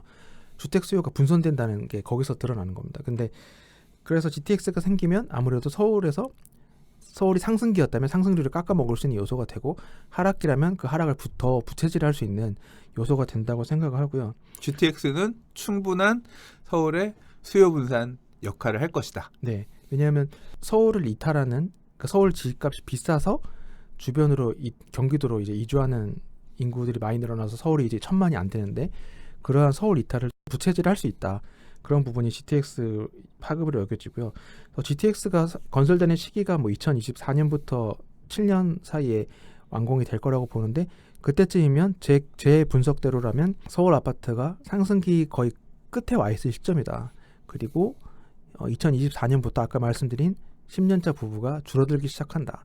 그런 상황에서 주택 수요의 분산 효과를 가져오는 GTX가 완공이 되기 시작할 경우는 서울 아파트에 좀 나름의 긴 조정기를 가져올 트리거가 되지 않을까 그렇게 생각하고 있습니다. 자, 이 내용을 종합하면 지금 사셨다가 24년에서 27년에 GTX가 물리면 더 걸릴 수도 있잖아요. 사실 실제 공사하는 과정에서. 사실 신분당선도 여러 가지 그 청계산 입구역인가요? 더 신설해달라 말라 그런 다툼이나 여러 공정상 문제 때문에 좀 늦춰졌거든요. 그러니까 GTX도 A가 제일 빠르지만 당초 2023년까지 하겠다고 했는데 막상 2019년 3월에 그 입찰 공고 낸 거 보면 공사 기간이 60개월 5년이란 말이죠. 그러니까 이미 하는 쪽도 빨라야 2024년이라는 거 알고 있다는 거거든요. 근데 뭐 C, B는 더 말할 것도 없고요. 그러니까 2024년까지도 좀 힘들겠지만 그 이후로 건설이 되지 않을까. 근데 정부가 정말 서울 집값을 잡고 싶다면 개인적으로는 다른 데 돈 쓰는 것보단 GTX에 빨리 돈을 들여서 빨리 공정을 진행시키는 게 낫지 않나 저는 그렇게 생각합니다. 종합하면 GTX가 개통되기 전에 팔아라. 엑시트 타임을 잘 봐라. 뭐 이런 얘기로 정리할 수 있을 것 같습니다. 사랑고님께서 질문해 주신 내용입니다.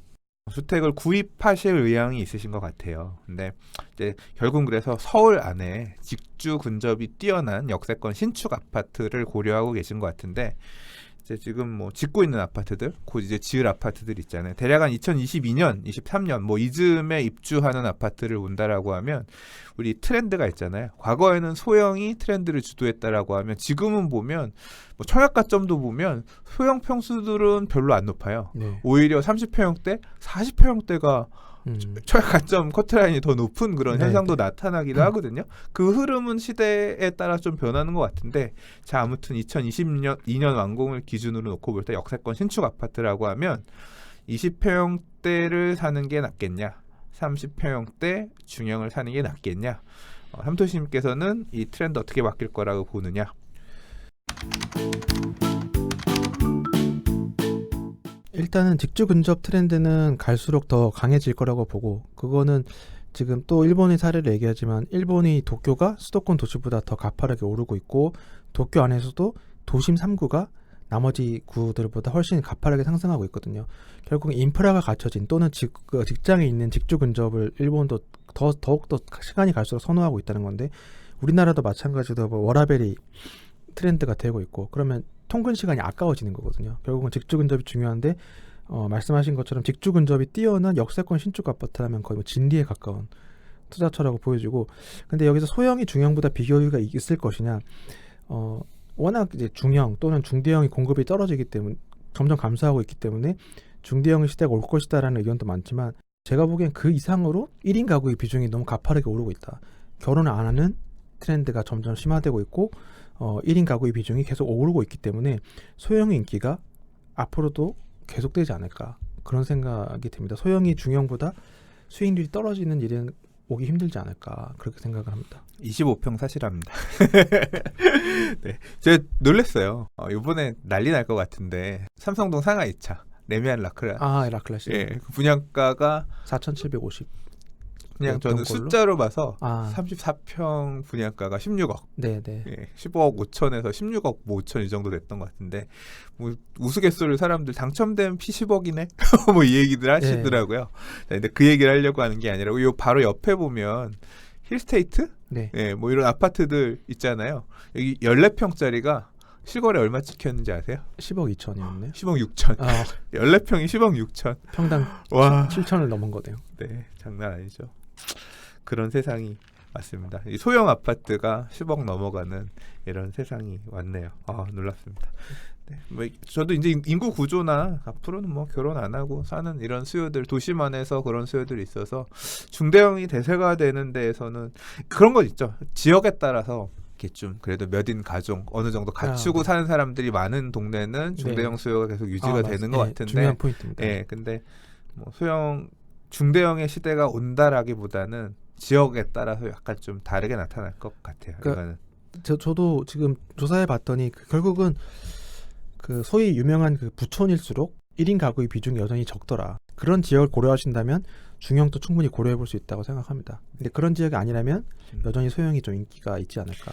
그러니까 내가 변호사고 돈도 잘 벌고 좀 있는데 살아 그러면 강남 가서 살죠. 그 동네에 40평대 사는 거예요. 네, 맞습니다. 내가 의사야. 내가 부천에서 개업했는데 돈 잘 벌어. 그럼 부천 안 살고 목동 가서 살아요. 네. 이런 식으로 모여 사는 그런 네. 군집하는 그런 성격이 있기 때문에 뭐 그런 의견 그렇게 보시면 맞지 않을까. 네. 뭐 잠깐 제가 첨언해봤습니다. 자, 솔잎바람님께서 질문해주신 얘기입니다. 이 내용도 삼토시님께서 몇 번 글에서 언급하셨던 부분에 대해서 한번 다시 짚어주셨는데요. 토지 보상에 대한 얘기입니다. 3기 신도시에 대한 보상도 이제 아마 시작이 될 것 같고 뭐 기타 다른 택지들 수도권에 있는 택지들에 대한 보상들도 이어지면서 보상이 많이 풀리는 시기가 이제부터 본격적으로 시작이 될 것 같은데요. 뭐 내년 초에 토지 보상가가 41조가 풀린다고 하는데 집값에 어떤 영향이 있을 것 같냐. 또 그 집 만약에 풀린다라고 하면 주목 주목해 볼 만한 지역, 눈여겨 볼 만한 지역이 있냐 물어보셨어요. 이분 같은 경우는 뭐 용인 쪽에 많이 해놓으셨는지 용인역, GTX 용인역이라든가 이런 지역의 영향들 어떻게 될 거냐 물어보셨는데 뭐 그 해당 지역에 대해서 잘 모르실 수도 있으니까 뭐 보상금 관련해서 좀 의견 좀 얘기해 주세요.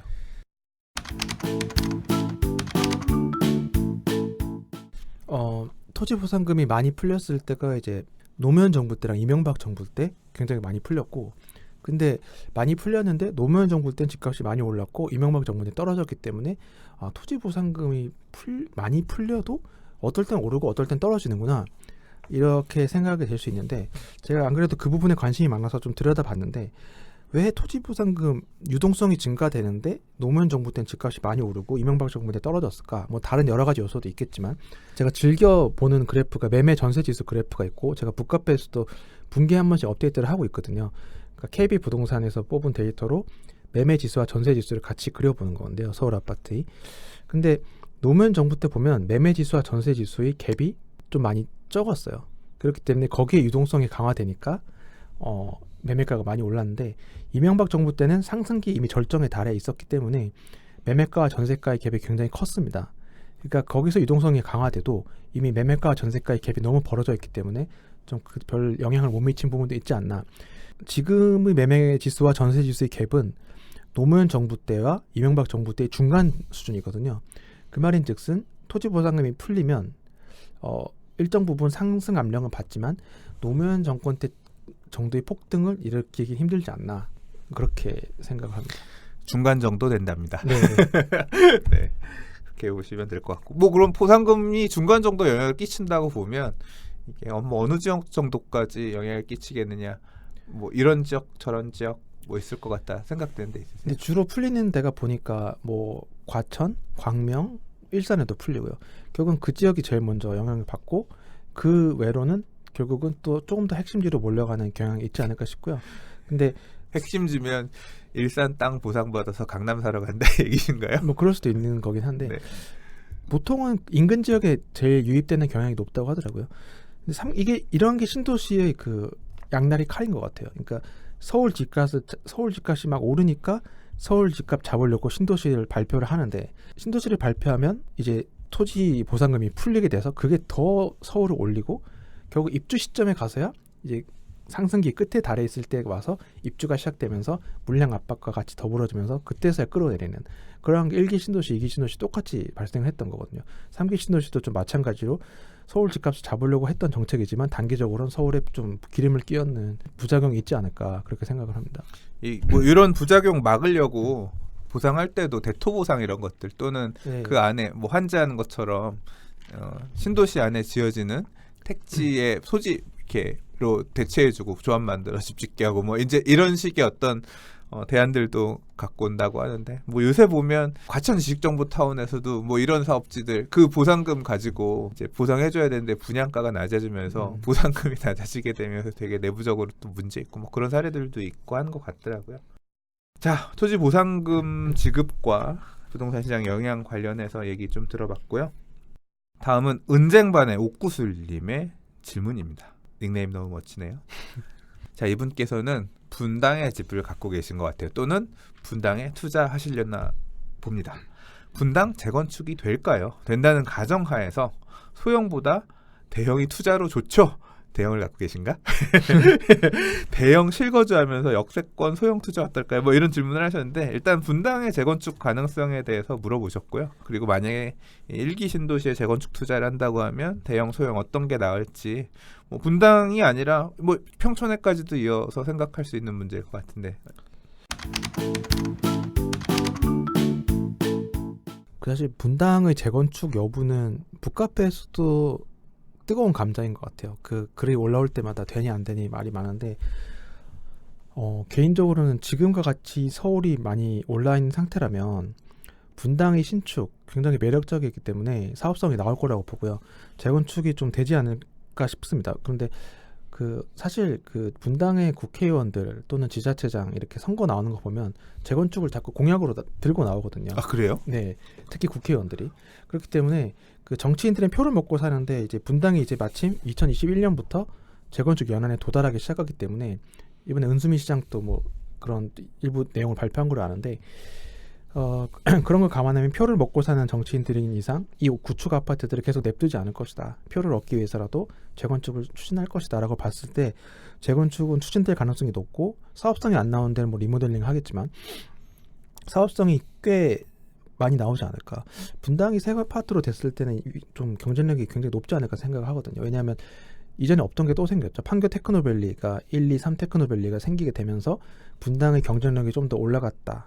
그렇게 보기 때문에 재건축 가능성은 좀 높아지지 않았나 싶고요. 소형보다 대형이 투자를 좋자 굉장히 특이한 경우인데 분당은 아시다시피 중대형 평형이 많기 때문에 대지 지분이 좀 이미 중층 아파트들이 많아서 대지 지분이 작으니까 중대형 대형을 갖고 있어야 대지 지분이 어느 정도 확보가 되기 때문에 투자는 저는 분당은 대형이 낫다고 그렇게 생각을 합니다. 자, 분당은 재건축이 될 거라고 보고 계시고요. 투자하신다면 대형을 갖고 있는 게 맞다고 판단하신다고 합니다. 근데 분당 재건축하면 난 너무 억울할 것 같아. 서울은 서울은 70년대 지은 아파트도 안 해주는데 90년대에 지은 애들이 와가지고 재건축을 한단 말이야. 이거는 니넨 장유유서도 없냐 이 소리가 나올 것 같은데. 그러니까 정부가 그 서울과 다른 지역의 갭 메우기를 좀 시도하는 게 아닌가, 시도하게 되지 않을까 그런 생각도 듭니다. 와, 근데 안전진단 기준 서울이랑 분당이랑 똑같이 적용되지 않나? 아, 분당 바다모래라 빨리 하나? 거기까지는 진짜 전문가 아니라서. 자, 뭐 사실 뭐 이런 거는 정책적인 어떤 이슈가 있는 거고 뭐 정치인들의 어떤 입김도 반영될 수 있는 부분이니까 뭐 그냥 참고로 들으시면 좋겠습니다. 저는 중대형 평형 분당이면 대형 평형이 나을 거다라는 의견 솔깃하네요. 저 오늘 판교 갔다 왔거든요. 좋아요. 판교 좋죠. 판교에 부동산 일리사 있는데 거기서 뭐 하나 녹화 하나 하고 왔는데 판교 가보면 제 용산 촌놈이라 용산에는 이 시골틱한 좀 일제시대에 지은 건물들 막 이런 데서 지금 저는 이제 일을 하고 있거든요. 되게 레트로한 근데 세련된 건물들 되게 옷들도 이 광화문이라든가 이런 도심지가 아니라서 되게 프리하게 입고들 다니시잖아요. 그러니까 보니까 뭐 힘이 느껴지는 도시더라고요. 저도 부러워요. 갈 때마다 느끼는데 퇴근 시간에 복작복작 오니까 또 이제 그런 느낌도 있고 맞습니다. 낮 시간에는 또 안 가요. 보니까 카페에서 사람들 얘기하고 밥 먹고 이런 거 보니까 제가 살아보지 못한 삶이라서 조금 부러웠습니다. 자, 가즈하님께서 질문해 주셨어요. 아주 민감한 질문을 주셨습니다. 답변하시기 어려울 거예요. 부동산 서디 카페에서 가장 시대 흐름을 잘 읽는 고수는 누구라고 생각하세요? 누구라고 보시는지요?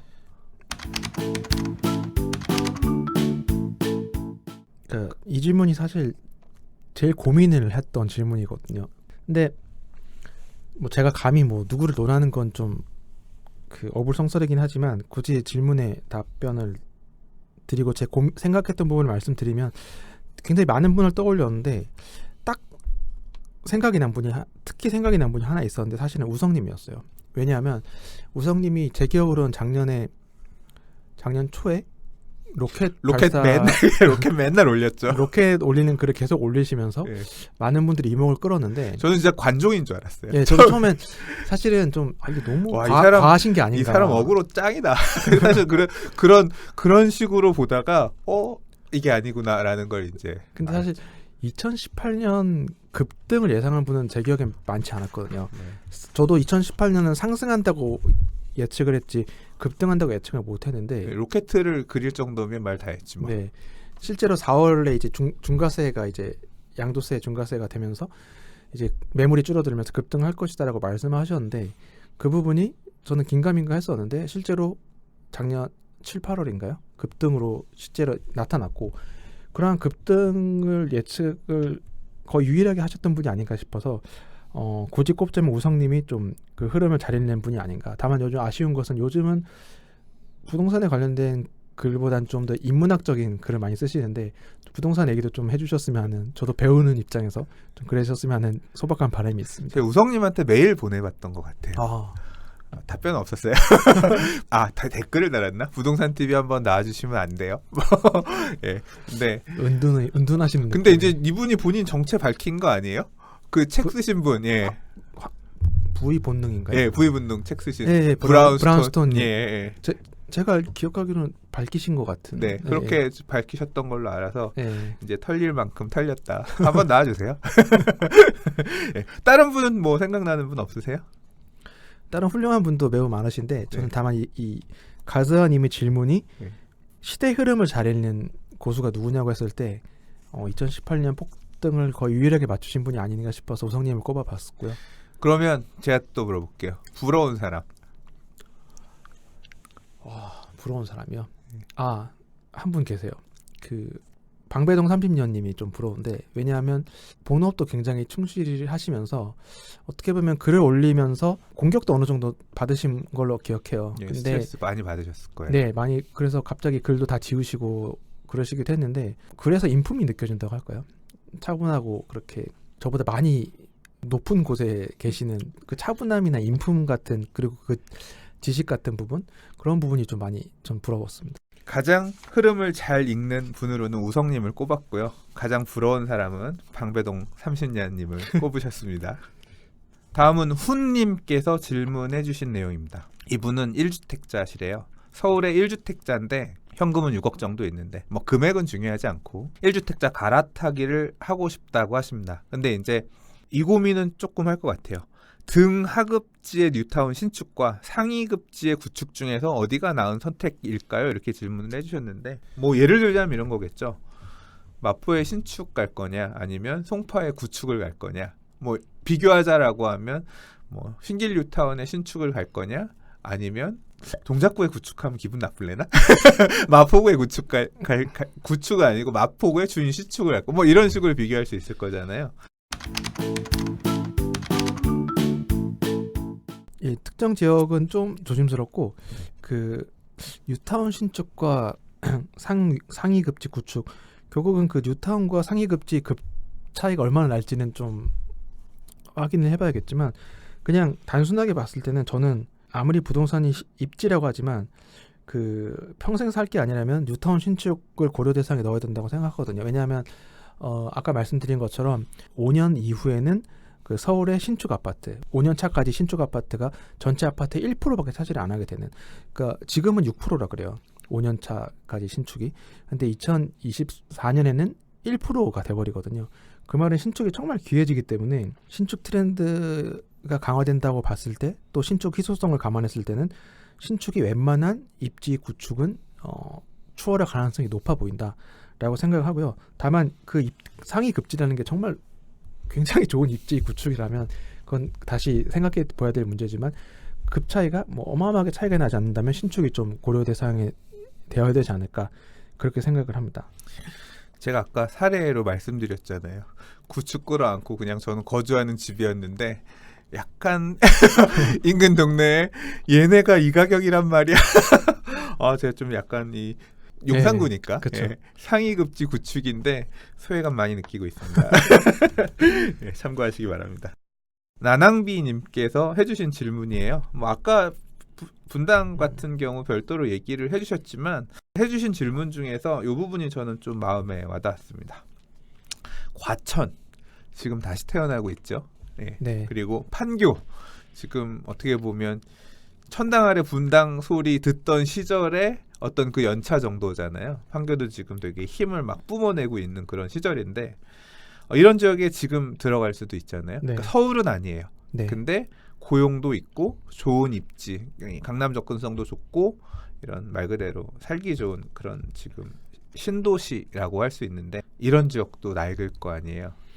그러니까 20년, 30년 후가 되면 네. 어떻게 보고 있느냐. 뭐 일본 같은 경우는 아까도 얘기하셨지만 핵심 지역 중심으로 다시 지금 재편되고 있다라고 하고 일본에서도 도심에서 핵심에서 멀어져 네. 있던 신도시들 같은 경우는 또 다른 형태의 찬밥대우 받는 곳들도 나오기 시작한다 이런 얘기도 있고 하던데 그래서 과천 판교까지는 어떤 관점에서 생각하고 계신지 이게 1세대 또는 2세대 정도의 신도시라고 볼 수 있을 것 같은데 이런 신도시 20, 30년 후를 어떻게 보고 계신지 궁금합니다. 나낭비님께서 과천 판교 뭐 말씀해 주신 대로 물어보셨는데 과천은 일단 단기적으로 날개를 달게 된다고 본 거는 이제 말씀하신 것처럼 새 아파트로 지금 거듭나게 있고 뭐 나중에 10단지까지 하면 계속 순차적으로 새 아파트가 되고 또 하나는 GTX-C가 생김으로써 그 자차로 그 강남까지 접근하기엔 다소 막히니까 힘들었던 부분이 그 강남 핵심지 또는 주요 업무지구로의 접근이 굉장히 개선되는 부분 또 과천 지식정보타운이 생기면서 그 직주 근접도 좀 더 개선되는 부분 그런 것 때문에 단기적으로는 굉장히 날개를 다는 부분이 있다. 과천이 옛날만큼의 명성은 아니더라도 상당 부분 신도시 대장으로서 다시 위치가 강화되지 않을까 싶은데 20-30년 뒤면 사실 강산이 바뀌어 있어요. 제가 몇 살일지 모르겠는 살아있을까?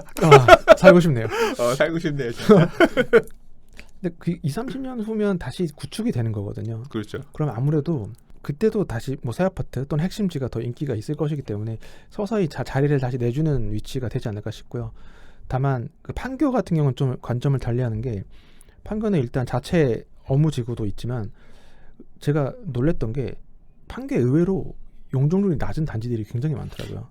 또 원래 한번 낮아요. 신도시들은 네. 용적률 아까 분당도 용적률 그렇게 안 높아요. 네. 근데 분당보다도 용적률이 더 낮아요. 네. 그래서 특히 서판교 쪽에 많은데 그러니까 그런 단지들은 재건축을 한 번 더 할 수 있겠다는 생각이 들더라고요. 물론 그때는 인구가 많이 줄기 시작하고 그렇지만 판교 정도면 고용이 있는 고용도 있고 서울에 준하는 입지를 갖고 있다고 보기 때문에 판교는 다시 한번 2-3점 다시 한번 날아오를 수 있는 그런 여건이 있다. 서울이 좀 더 서울의 핵심 지역이 좀 더 확대되는 어떤 그런 역할로도 그렇게 될 수 볼 수 있죠. 있지 않을까. 4차 혁명 시대 또 과천은 판교가. 같은 급으로 봐주면 안 돼요? 과천이야 지금 대장이고 네. 근데 대장에서 2-3년 10년 뒤에도 잠깐 내려오는 정도. 그래도 웬만한 신도시보다 훨씬 좋은. 과천에 3기 신도시 들어가잖아요. 네. 보면 7,000세대밖에 아파트 안 돼요. 맞아요. 중앙에 보면 3기 신도시 안에 자족 용지들 많이 갖춘다 그랬고 바로 옆에 우면지구 있고 또 주암지구, 과천 주암지구 있잖아요. 그쪽에도 이제 기업들 많이 들어오게끔 되어 있는데 그럼 이렇게 기업들 들어올 수 있는 공간들 많이 생기면 테크노밸리처럼 그럼 조금 다른 의미가 되지 않을까? 안 될까요? 어떻게 좀 껴주면 안 되겠니? 과천이 떨어져 봤자 언제 지금 좋기 때문에 앞으로도 좀 더 단기간 더 좋아질 거기 때문에 떨어져 봤자 다른 신도시가 따라가기 힘든 위치에 계속 있을 거라고 생각합니다. 네, 제가 억지로 답을 만들어냈습니다. 다음은 초이 레이첼님께서 해주신 질문입니다. 이 질문은 저도 되게 궁금했던 질문입니다. 강남 3구는 앞으로도 유효한 우상향을 그려갈 거라고 예측하시는지 궁금합니다. 라고 질문을 해주셨는데 자, 이 내용은 그냥 제가 좀 더 덧붙이겠습니다. 네. 왜냐하면 상승장이 이번 텀을 이렇게 딛고 일어서서 뭐 구조적으로 좀 갈 거라고 좀 보시는 상황이기 때문에 특히 인기 지역이니까. 근데 2024년 이후에도 라는 것까지 포함을 해서 그러니까 올라갈 거냐 언제까지 네. 2024년 이후에도 강남이 계속 그렇게 우상향을 그리고 갈 거냐라는 질문을 먼저 한번 드리고 싶습니다. 자꾸 일본 사례를 얘기하게 되는데 최근 20년 동안 도쿄와 주변 도시 매매가 흐름을 보면 떨어질 땐 같이 떨어지거든요. 근데 오를 땐 도쿄가 더 튀어오르고 그러다 다시 떨어지면 같이 떨어졌다가 같은 하락률로 오를 땐 다시 크게 오르는. 그러니까 그게 지금 우리나라도 그런 양극화가 일어나고 있는 것 같아요. 그래서 특히 서울 안에서도 강남 3구가 그 말씀하신 대로 떨어질 때는 결국 저도 같이 떨어진다고 보거든요. 그거는 따로 차별화되지 않았다고 보지만 상승기 때는 더 튀어오를 거라고 보고 그러니까 방향성 갈 때 이제 상승 정도는 더 클 것이다라고 보고 근데 제가 말씀을 드리면서 좀 고민했던 게 사실 2024년까지는 수급상 오를 가능성이 높다고 봤지만 그 사이에 예상을 뛰어넘는 급등이 올 경우는 하락기가 더 빨리 올 수도 있다고 생각하거든요. 그러니까 그 급등한다는 게 정말 이미 지금도 저희가 평당 1억 시대가 와버렸죠. 뭐 소득 대비 집값은 이미 역대 최대를 갱신하고 있지만 저금리 때문에 지금 그 소득 대비 집값이 많이 역대 최대지만 계속 집값이 오르고 있지만 그 저금리에서도 감당할 수 있는 집값이 있다고 보고 그렇기 때문에 급등이 한 번 더 크게 올 경우는 좀 하락 시기가 예상보다 빨리 올 수도 있다는 생각을 하고 있습니다. 하락 시기 또는 정체 시기가. 자, 앞으로도 유효한 우상향이 온다는 게 끝없는 상승이 있을 거는 아니다라고 네, 그건 아니라고 말씀하셨고 생각합니다. 네. 지금도 저금리에 기한 어떤 버블이 어느 정도 반영되고 있다고 네, 네. 보시는 것 같아요. 다만 버블의 정점이 아직 오지 않았다. 버블의 정점이 예. 아직 오지 않았다.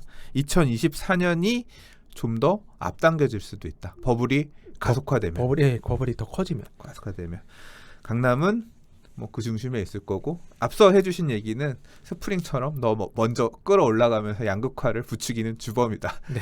예, 다음 지금 앞으로 이어지는 장에서도 이놈들이 먼저 튀어 올라가면서 빨리 쫓아와 보지 뭐 이런 식으로 갈 것 같다. 자, 제가 여기서 또 추가로 하나 좀 여쭤보고 싶습니다.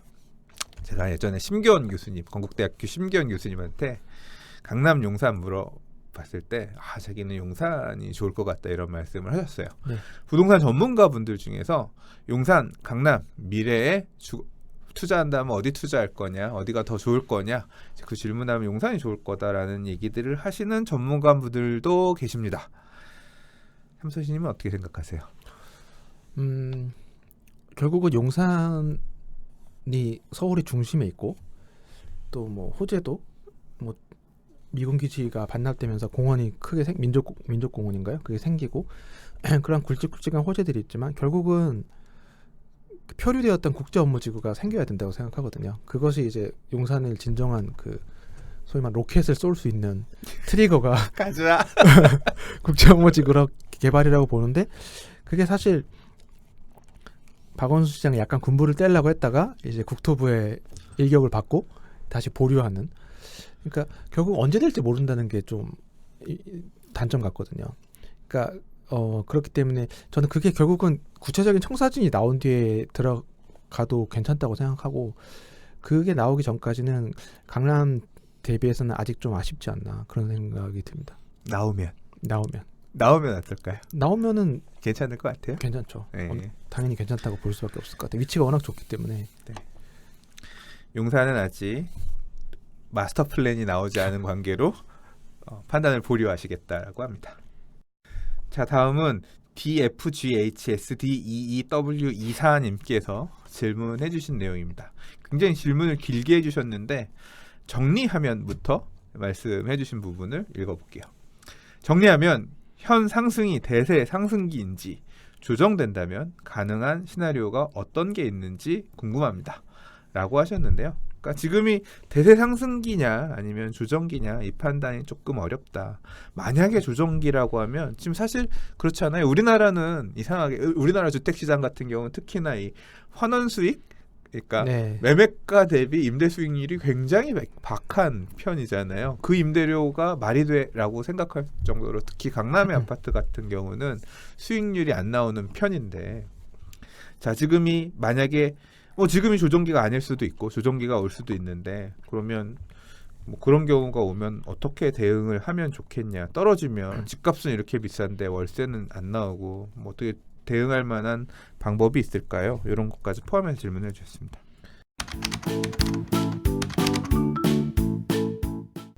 사실 지금은 2014년부터 시작된 대세 상승기의 후반기가 이제 시작됐다고 저는 생각하고요.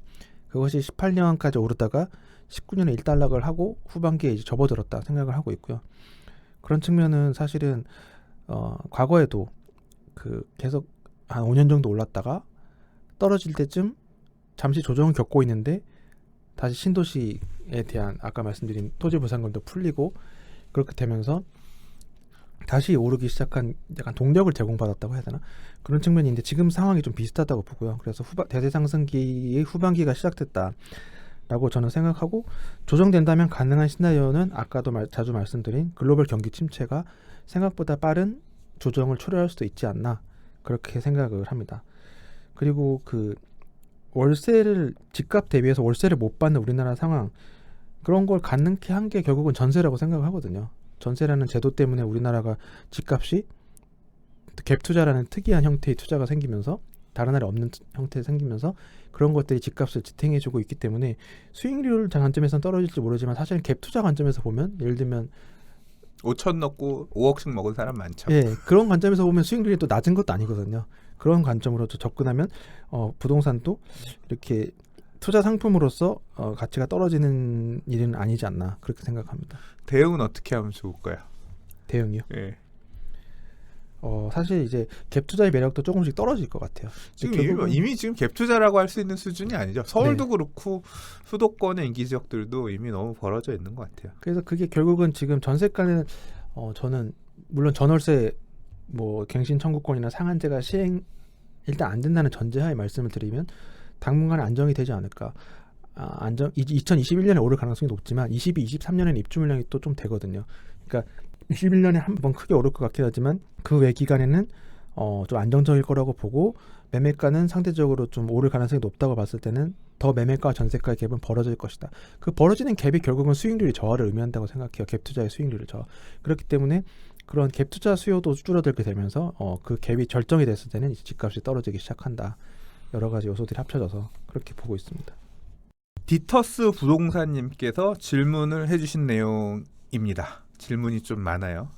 불인이란 부동산 어린이죠. 이것도 부동산 스터디 카페에서 나온 말 같아요. 저도 불인이. 이 예. 카페에서 처음 봤던 것 같아요. 예. 아니, 뭐 10억 클럽이라든가 용어들 많이 나옵니다. 네. 마용성, 북마용성, 뭐 서마용성, 뭐 아무튼 등마용성 별말들 다 나와요. 자, 불인이에게 질문의 기회를 주셔서 감사합니다. 모르는 게 많으니 질문도 많네요.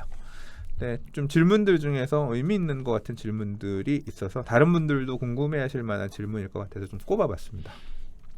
서울 수도권 주요 지역 8년 연속 상승 가능할지, 상승한다면 모멘텀이 뭔지라고 질문을 해주셨습니다. 8년이 포인트예요.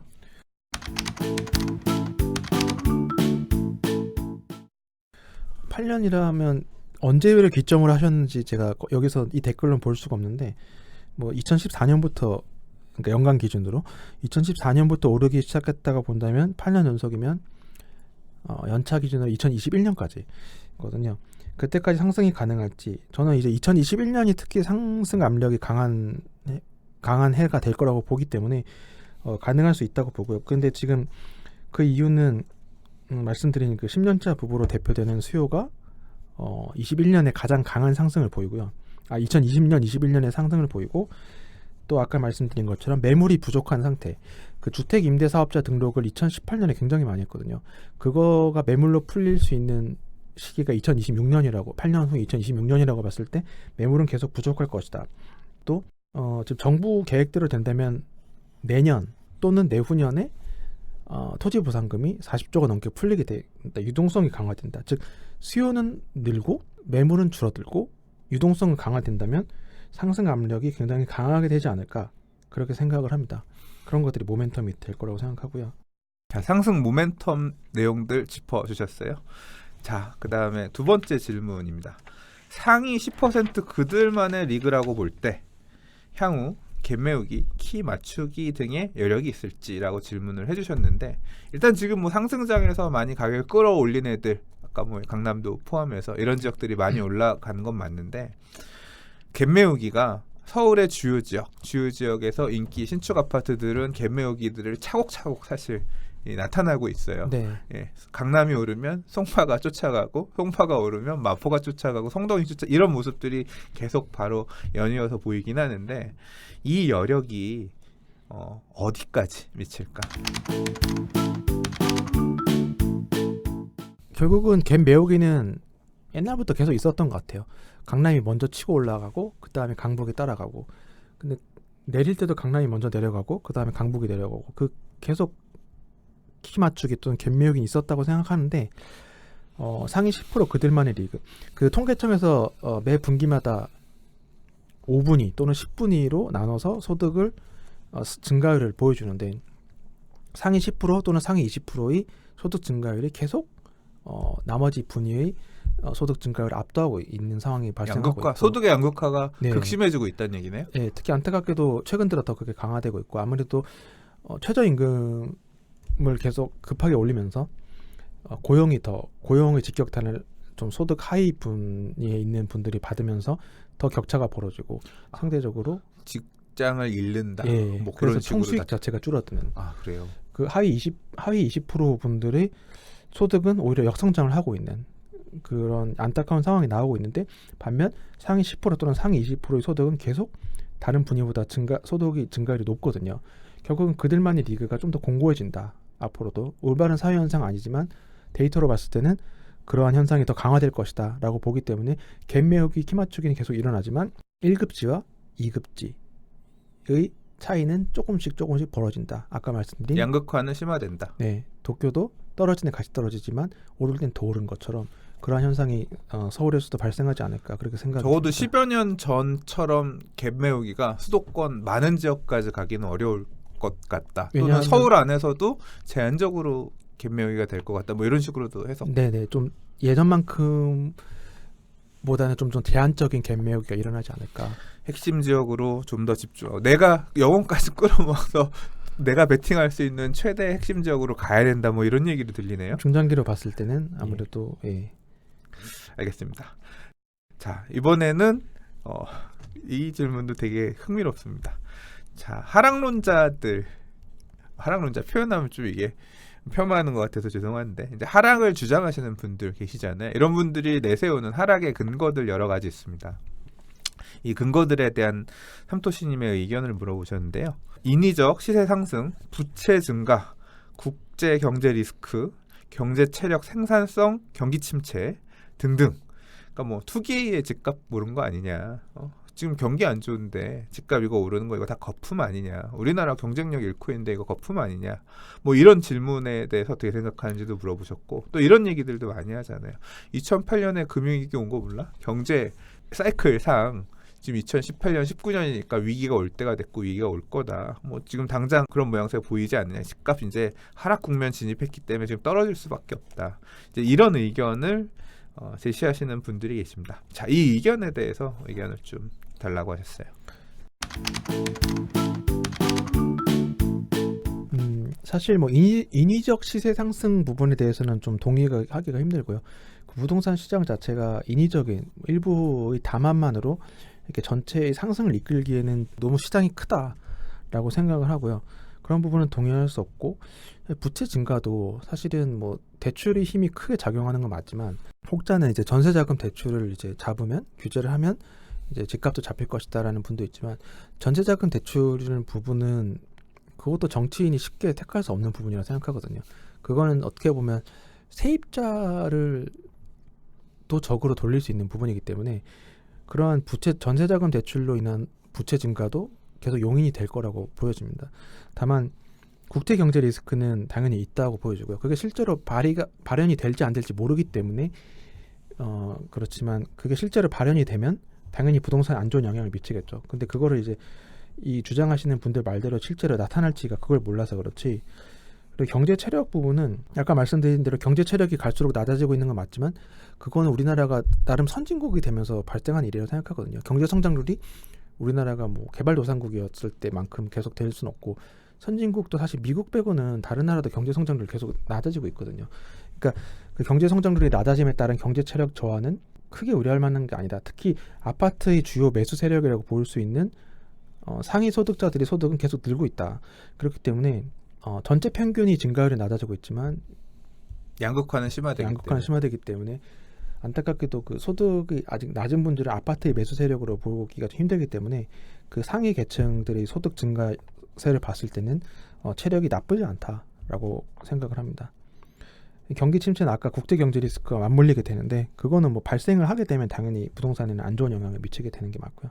그다음에 사이클은 사실은 뭐 이것도 마찬가지로 저희가 뭐 IMF가 올지 몰랐고 뭐 글로벌 금융위기가 올지 몰랐기 때문에 이 부분은 뭐 주기적으로 나타날 것이다라고 판단하기는 어려운 것 같아요. 사실은 98년에 IMF가 났고 2008년에 글로벌 금융위기가 났으니까 10년 뒤에 또 뭐가 날 것이다라는 건 그냥 확률적으로 높은 얘기는 아닌 것 같고요. 그냥 10년 전에 났고 10년 뒤에 났으니까 또 10년 뒤에 날 것이다는 거 근거가 없는 얘기 같고 다만 이제 부동산 사이클은 아까 말씀드린 것처럼 한창 오르고 있을 때 신도시가 발표가 되고 또 토지보상금이 나와서 좀 더 올리다가 입주가 되면 그때 끌어내리는 그림은 좀 이번에도 지난번과 좀 비슷한 사이클로 움직이지 않나 저는 그렇게 생각을 합니다.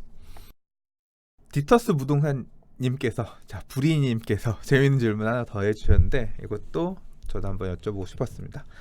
30년, 40년 된 중층 아파트에 대한 향후 10년 후의 개발 방향을 어떻게 보시는지라고 질문해 주셨어요. 서울에 이런 거 많이 있죠. 뭐 신도시도 어떻게 보면 포함되어 있는 건데 중층으로 지어졌고 이런 아파트들 3, 40년 된 애들 어떻게 개발될까요? 뭐 리모델링도 있을 수 있고 재건축도 있을 수 있는데 어떻게 보고 계세요?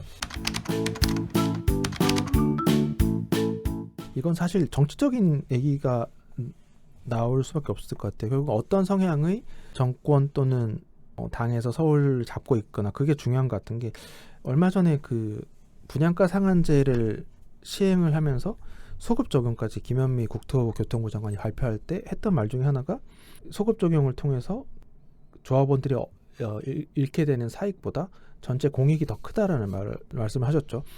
저는 약간 놀랬던 건 이제 그 공익이 달성될지도 모르겠지만 그 일부 소수의 사익을 고려하지 않겠다는 그런 어떻게 보면 되게 강한 멘트거든요. 그 조합원들의 뭐 어떻게 보면 희생을 개의치 않겠다는 뜻으로 의력해 보면 할 수 있기 때문에 그러한 성향의 분들이 이제 그런 정책을 담당하고 있다면 이런 중층 아파트가 오래되더라도 개발을 용인하지 않을 수도 있다. 또 박원순 시장도 집값을 자극할 우려가 있기 때문에 강남 아파트에 대해 인허가를 내줄 수가 없다라고 하셨죠. 그러니까 결국은 어떤 성향의 사람이 그 위정자 또는 그 지자체장에 있느냐에 따라서 이 중층 아파트의 개발 방향도 크게 바뀐다고 생각을 해요.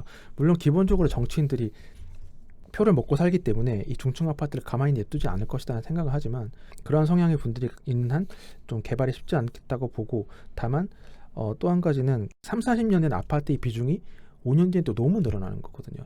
지금 20%대인데 5년 뒤에는 뭐 3분의 1이 3, 40년 된 아파트가 된다고 하더라고요. 그럼 그분들의 목소리가 더 세질 것이고 그런 분들이 그러니까 결국 시기가 지나면 그분들의 목소리를 무시할 수 없는 단계는 결국 오라고 생각합니다. 근데 다만 지금 개발을 허용하지 않음으로써 생기는 부작용이 나중에 더 커진다는 우려는 생기는 거죠. 왜냐하면 나중에 그분들이 집단으로 재개발 또는 재건축 요구하게 됐을 때 그걸 외면 못하고 일제히 멸실에 들어가면 더 집값의 불안정을 돋구는 경우가 되기 때문에 저는 향후 10년 후 되면 더더욱 중층 아파트 비중이 늘어나기 때문에 그때쯤 되면은 다시 이 어떻게 개발할지에 대한 논의가 더 활발하게 일어날 것 같지만 지금 상황에서는 좀 쉽지 않을 것 같다라고 개인적으로 생각합니다. 네. 맞물려서 생각해 보면 2024년 이후 뭐 시장 다시 흐르기 시작하고 하면 네. 그때는 뭐 이제는 해줄게. 아마 공약으로 예, 이제는 해드리겠습니다. 뭐 이제 그런 식으로. 근데 당장은 뭐 어렵겠지만 그때 가면 또 네. 가능성이 높아질 수도 있겠네. 그게 해주는 게 별로 이렇게 흠이 안 되는 네. 그런 시절도 올 수 있을지 그때는 해줄 수밖에 없는 상황을 오게 되리라고 보고요. 길게 보시면 괜찮답니다. 다만 이제 그때쯤 되면 인구도 줄고 서울시 인구도 또 줄는 상태이기 때문에 되는 중층 아파트 안 되는 중층 아파트가 유인이 반드시, 사업 유인이 예. 생기냐 안 생기냐가 차별화될 가능성이 있겠네요. 그래서 여기서도 양극화가 반드시 발생할 것이고 한다 하더라도 되는 아파트로 집중을 해야지 안 될 것 같은 아파트로 하게 되면은 나중에 큰 낭패를 볼 수도 있다. 되는 아파트 안 되는 아파트 구분이 뭐예요? 또 입지가 될 테고. 그러니까 헐고 새로 졌을 때 추가 부담금을 낼 수 있을 만한 여력들이 되는 입주민들이 있냐. 또는 뭐 이렇게 중층이나 리모델링도 요새 수직 수평 중축 리모델링 하기도 하고 재건축도 하는데 세대수가 조금 증가한다고 하더라도 이제 그걸 얼마나 비싸게 팔 수 있느냐. 결국 그게 이제 입지인 거고 동네인 거고 지역인 거죠. 그 부분을 고려해서 결국 지금 좋은 동네에 물건을 사나 이런 것들도 나중에 이런 개발 사업을 통해서 새 아파트로 바뀔 수 있을 만한 요인이 된다라고 보시고 계신 것 같아요. 네. 자, 요 정도 해서 이제 부동산 스터디 카페에서 회원분들께서 질문해 주신 내용들은 얼추 다 답변을 들은 것 같아요. 물론 다른 분들 질문을 많이 해주셨는데 제가 조금 편집을 했습니다. 양해. 본인이 해주신 질문이 선택 안 됐다고 하셔도 노여움 푸시고요. 양해해 주시길 부탁드리겠습니다. 그리고 많은 질문 내용들이 뭐였냐면 뭐 내가 이해관계가 있는 이거 어때요? 뭐 이런 질문들이 많았습니다. 지역에 대한 질문이나 어떤 물건에 대한 질문들이 많이 있었는데요. 그걸 뭉뚱그려서 하나하나 다 말씀드릴 수는 없기 때문에 자, 이제 뭐 종합하는 의미에서 2019년, 2020년 분위기에서부터 뭐 여러 가지 주제들 다 얘기해 봤습니다만 자, 이 시점에서 앞으로 도래아 2020년, 21년을 생각하는 이 시점에서 주목했으면 하는 지역이 있다거나 아니면 뭐 주목 주목했으면 하는 투자 물건이라든가 뭐 투자 형태라든가 이런 게 있는지 있으시면 한번 좀 얘기해 봐 주세요. 그 내용이 내가 갖고 있는 물건에 걸린다. 기뻐하십시오.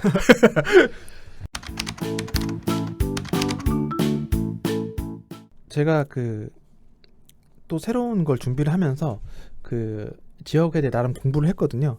그러니까 제 새로운 거 뭘 준비하셨어요? 제가 또 작년 이맘쯤에 책을 냈는데 올해 이맘쯤에 작년 이맘쯤과 비슷한 시기에 또 책이 나오게 될 것 같고요. 지금 책. 예, 지금 출판사에서 이미 원고 넘겼고 준비 중인데 거기에 있던 내용을 좀 미리 좀 일부러 오픈을 하려고 합니다. 부동산님께서 또 이렇게 또 저를 기억해 주셔 불러주셨는데 그 정도는 해야 될 것 같아서 혹시 오해하지 마세요. 저 책 나오는 진짜 몰랐습니다. 오늘 와서 알았어요. 죄송합니다. 결국은 직주 근접이 계속 중요하다고 말씀을 드렸는데 그렇다면 주요 업무 지구에 대한 접근성이 좋은 곳이 계속 좋겠죠. 그런데 그 접근성이 좋은 곳은 원래 비쌉니다. 그런데 그 접근성이 좋아지는 곳이 앞으로 좋아질 곳이라고 봤을 때 결국은 이미 확정이 된 단지 또는 착공이 예정돼 있는 교통망을 봤을 때 역시 제일 큰 건 GTX 순서대로 하면 A, C, B 그 다음에 신안산선이 될 거거든요. 그 4개 노선이 새로 생기는 곳 또 여기 없다가 생기는 역세권이 되는 단지들은 굉장히 더 초과 상승을 누릴 수 있다고 보고요.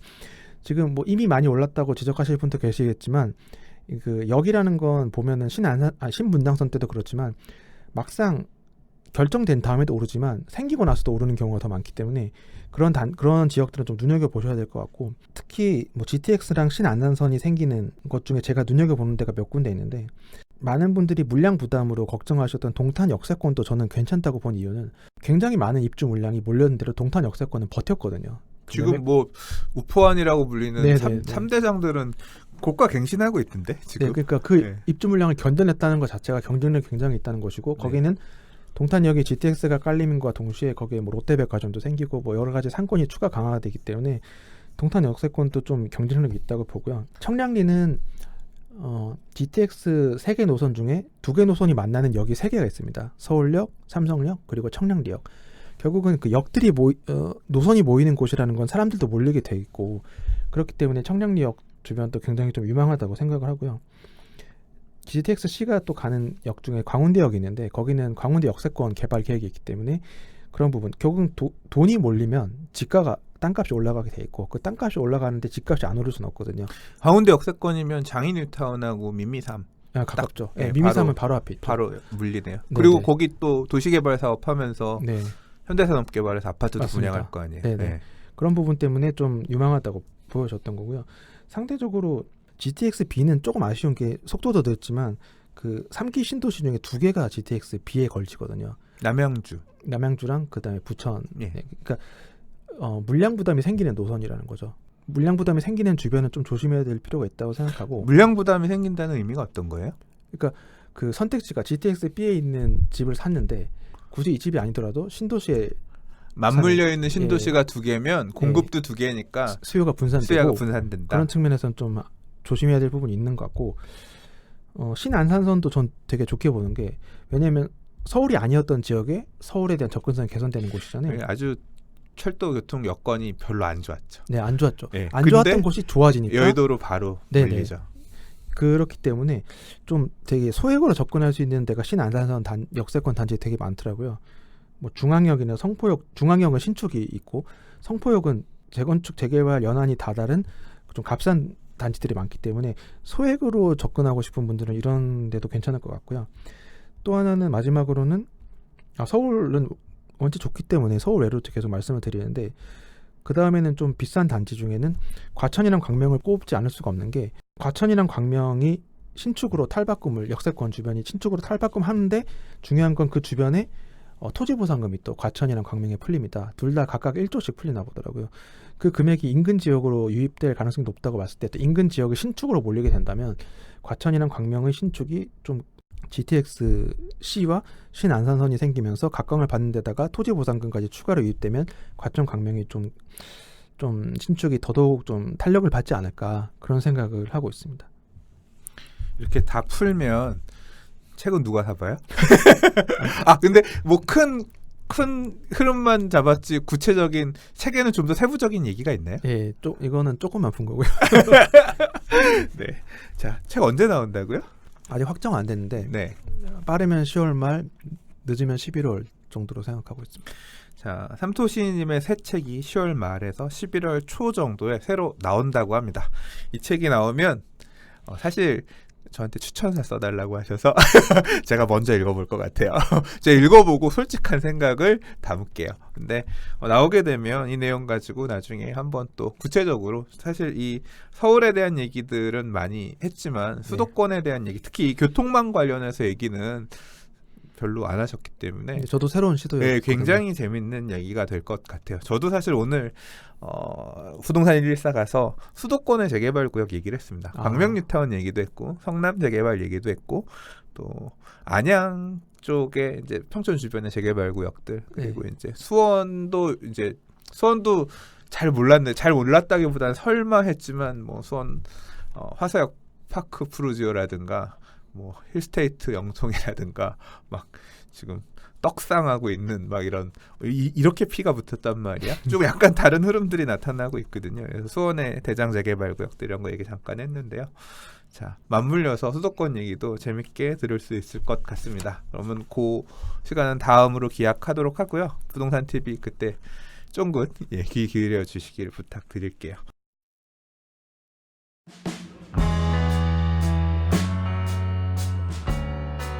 자, 오늘 삼토시님 모시고 현 시점에서 부동산 시장 관련해가지고 여러 가지 이야기들 들어봤습니다. 명쾌해지신 분도 계실 거고 납득할 수 없어 투기꾼 아니야 뭐 좀 부정적으로 동의하지 못하는 분도 계실 수 있을 것 같아요. 근데 뭐 정답이 어디 있겠습니까? 이런 의견도 있고 저런 의견도 있고 각자가 잘 듣고 판단하셔서 본인의 어떤 의사결정 하시는데 도움이 되셨으면 좋겠고요. 저는 굉장히 유익하고 즐거운 시간이었던 것 같아요. 저도 1년 만에 나왔는데 사실 1년 전에도 제가 좀 긴장을 했었던 것 같고요. 그 용산에서 처음 뵀을 때 제가 좀 긴장을 많이 했는데 지금은 마음이 많이 편안하고 이런 것도 좋은 경험이 됐다고 생각합니다. 자, 좋은 말씀 감사하고요.